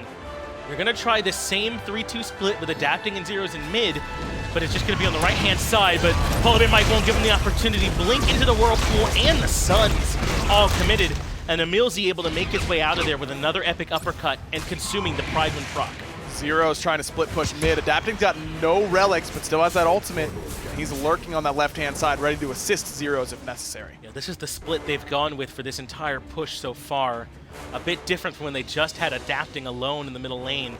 And I'm not sure if Rival know how many resources they want to commit to left-hand side. They're so much better S5, unlike the Knights who can work together, split up. PandaCat and Arkkyl left all alone. Scarab's Blessings there, and Deathwalker erased by PandaCat. Too much damage coming out from the Poseidon. Next up, Fear No Evil, and Vote has suddenly become the target. CaptainTwig leaps, and they shut Vote down, finally removing the B. And just like that, Rival is held on, though if the Knights can just stay up, they've taken down 2 Phoenixes here. 3. They got all 3. Oh, Zyrhoes was able yeah. to get the mid one during that engagement because they lost his beads from fineokay's ultimate. I wonder if Rival's just going to try and end it right here. They're leaving Twig to defend in case they try and base race. I think we might have a base race. It's what it feels like here in the Knight in the 3v1 up against Twig. Without the ultimate, might be favored. Now they're going to send PolarBearMike back as well. So the Knights are calling a bit of an audible. They just sent Adapting back, and he could try his hand at defending. Zyrhoes won't be able to back if PolarBearMike gets here too. He interrupts the back. And so now it's just the 4 members of Rival up, trying to take down that Phoenix, or rather 3 members. Zyrhoes has to try and stay alive as long as possible. They're going to try and go for it. They absolutely are. PandaCat, though, in trouble. CaptainTwig does find Zyrhoes. They've dropped the Suns on top of the Titan, but Adapting has fallen. That's a lot of the damage that's back here. It's just EmilZy to try and keep them alive. They commit the Kraken as well to put him into the passive, and Rival should be able to turn things around and just push for the end. They have to worry about their Titan, though, Finch. I mean, look at 2 fire waves going to the left side. That Titan's half HP. That double fire wave will end, I think. They're in between. They can't make their call and where they want to go. Deathwalker is the only one who can defend. At this point, they have to just try and end before the minions. They push. They lose Arkkyl early on. PandaCat, he's now fallen as well. That's a lot of the damage. Titan low, but a Rival, they just barely grab it and take down Knights 3-1. Man, that is as close as it gets. What a crazy game 4. I mean, you want to talk about seesaw, back and forth action. That's what we are talking about. You can tell how much that win really energized Rival, and how could it not? Impressive Game 4 victory. Yeah, clearly means a lot to those guys. I mean, this basically mirrors how they started Phase 1 with that tough first week for them. And this time, they clearly have improved. They come out and they 2-0 those 2 sets. I mean, what a start to Phase 2 for Rival now. They come in and they get Ding and Knights. Only Renegades left as a test, right? I mean, Splice, of course. Too, sure. Yeah, you got a lot of top teams still, but at the same time, think about the rest of the schedule. They don't have to worry about Dig or PK anymore. They're already #1 seed. They may have locked up #1 seed for Worlds with this win. Yeah, only in week 2 of this phase, but that is huge for them. I mean, you're looking good to auto qualify if you're Rival at this point. As long as you take care of business, you beat the teams you're supposed to beat. You can stumble against Splice, you can stumble against Renegades, and you would still probably be auto-qualified. I mean, no wonder they're so happy. They probably just secured Worlds. Yeah, that is huge, man. That first week that they came in and performed, they knew they had a tough task ahead of them, and it was even a bit of a rocky start for Rival, if I'm being honest, in those first 2 games, and they managed to adjust. In particular, Twig and PBM for me really stepped it up. Man, PBM's early game on that Khepri was just absolutely phenomenal, but the late game, PandaCat's positioning on that Poseidon and his ability to deal out the damage consistently was very, very impressive. Arkkyl stepped up as well. Remember, he had a rough game 1. He woke up as the day went on and played much better. Well, even I need a little bit of a moment to recover after an end like that. It'll be a quick break. We'll be right back to break it all down.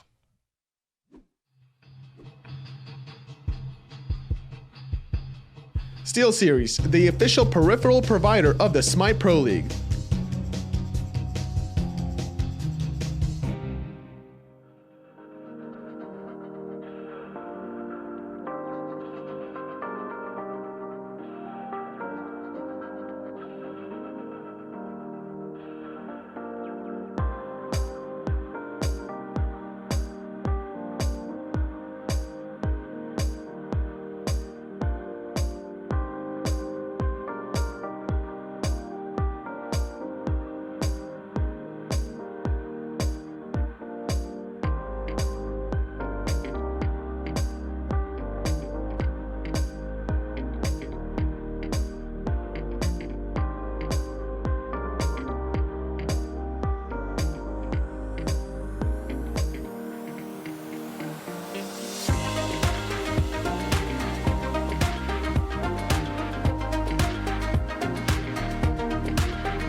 Rivaled only in name. Team Rival go ahead and take the victory 3-1, folks, and it was an impressive one at that.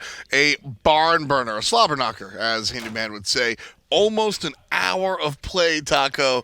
This one really took all of the stops. Mentally enduring, I think, for both sides as well, and a roller coaster of emotions, without a doubt, with how many back and forths just kept taking place throughout the course of this match. But I guess we'll start it off with where everything kind of kicked off here for Rival, at least. They were in control for a decent portion, and I don't really want to necessarily qualify it as fully in control of the map pressure, but that first 20 minutes, the team fights and the objective play was entirely Rival. Absolutely. Something I really want to point out here when we're looking at Rival is how closely all of their players are always it's all about the team play. Here, fineokay picks up a double, and then he's on the run. But watch this. There's 3 players in enemy jerseys. He's dead, right? Nah, PandaCat right around the corner. Homie drops down the whirlpool, and then it turns around just like that. This is just one of many of the plays that Rival kind of execute that way. And this kind of feeds back into that whole team synergy. It's really relevant to bring up team synergy because we've got all these players living together under the same roof and the reliability factors that they kept placing into each other. And to be fair, there was definitely some instances where I think all of Rival would probably admit to the fact that they each took their fair share or took their turn in trying to throw on an aggressive point, but the defensiveness out of Rival around those Phoenixes was always making up for it. Exactly. We took a look at how they were able to kind of get in that position earlier on, just always staying next to each other. We've got a couple of these. This is the first time Pittsburgh Knights tried to push into the left side. This is a 7,000 gold lead, and Team Rival just find the players, they defend their Phoenix, and then they push forward, and they get some of their own wins. Walking up this lane is important. It's after they're able to do it. Later on, Pittsburgh Knights a little bit of a smaller lead, but they're trying again. Zyrhoes blinks in. CaptainTwig gets the kill by himself on the right side, but then this is Team Rival again, grouping up as a unit, pushing the players off of the Phoenix. This is all about how Rival are able to hold hands throughout these objectives. That's the second time they find a defense, and they do it again. And both of these teams definitely had their fair share of problems in terms of their siege potential into the other. Both of these compositions definitely a little bit more catered towards that base defense type of play. For Rival, a lot of it was just dependent on Arkkyl Sunbreaker and that Fear No Evil from CaptainTwig. Yes, PandaCat and fineokay certainly had good placements of their Krakens and Waxing Moons, but without Twig and Arkkyl there to create space to force Knights to have to engage on 2 different fronts, I think that would have been a much easier siege potential out of the Knights. Instead, it was typically Zyrhoes adapting Deathwalker, resulting in getting picked off. We saw some really nice plays, though, from EmilZy. I was definitely impressed by his decision-making throughout those sieges because even though they were getting 180'd and the carpet was getting pulled out from underneath them, EmilZy still was clear-minded enough to ensure that he got the rest of his team out of there, and that's also part of the reason why this game was able to last as long as it did. Pittsburgh Knights are a fantastic team. Ultimately, I think this one comes down to composition. I'm going to give you a throwback here. Do you ever play Izzy and the Olympic Rings for Super Nintendo? No. That's a real old throwback. Basically, there was this one where you got to avoid the Olympic rings. That's what we saw out of the composition. You've got a Whirlpool, Sunbreaker, Khepri route, all these circles that you just can't walk into, Fear No Evil being one of them as well. Everybody came together. This was a Rival team win. And that's exactly who we're going to talk to. Team Rival, post-game interview. Let's jump to it. All right, we have Arkkyl and PandaCat, did that in the wrong order, PandaCat and Arkkyl here for Team Rival. First, congratulations on the win, guys. That was huge. And Arkkyl, I'm sorry, I got to start with the beginning of this set, and it was a bit of a rough set for the start for you, but it really looked like you cleaned it up. Just kind of talk me, I guess, through your mental state throughout the set and recovering from that first game. Yeah, well, I made a mistake going all in on him, especially diving the tower. That was stupid by me, but I think Zyrhoes is a really good player on Thoth. And I think I was not ready for the matchup. You know, like he's a good player, and after this we banned Thoth, and had such an easy time, I can say. Yeah, giving Zyrhoes Thoth always a bit of a risky business, but also giving you PandaCat Poseidon seems like risky business right now. I mean, you've played a million different things in mid. You looked really good on Hebo this set as well, but is Poseidon one of those gods that you seem to feel more comfortable with than most? Honestly, Poseidon's just one of those gods where like you can always make a play because of his kit. And I think that's why I'm so comfortable on him, because like most mages, if you don't have an ult, you're kind of hindered for a while. But Poseidon still has the Whirlpool to peel, the one, like it's a lot of playmaking potential and a lot of like just outplay potential. And on top of that, like we play a lot of supports that set up for me really easily. So yeah, I feel like Poseidon's definitely one of my more comfortable gods right now. Well, now that we're seeing this kind of lane swap from a lot of teams. You're seeing some of your old, I guess, Hunter opponents now back in the middle lane for you. How is it, I guess, now seeing that matchup and seeing those other teams switch since you all don't have to, since you're there in the middle lane for them? Honestly, I'm pretty impressed with how all these hunters are changing to mid, like I did. It's not that easy of a transition, and like seeing they know the timers, they know mid camps, they know where to be and where not to be, like this early on. It's actually more impressive than not. But it is cool to see all the hunter players again in mid. I don't quite understand the swap, but maybe I'll get it later. Guys, I think PBM had a particularly good set today. I mean, his Khepri play in particular, a lot of times we see Khepri's kind of sit in the back, but he was starting almost every fight with a blink of ducks. Did you see something special from Mike today? Yeah, I'm actually super proud of Mike. I think at MSI, we all had the issue of like Mike kind of shut down a little mentally, and a lot of us shut down in terms of comms and attitude. But these past 2 sets, Mike's been like super on top of his game and on like vocally, mechanically, everything, and it's a big factor for us to play well. So I'm really happy with how Mike's been playing. Yeah, I agree. He's a really great leader. Well, this has been an incredible start for you guys at this second phase. 2 really big wins. Congratulations on those guys. Look forward to seeing you play again. Be a quick break. We'll be right back with our next set. Thank you.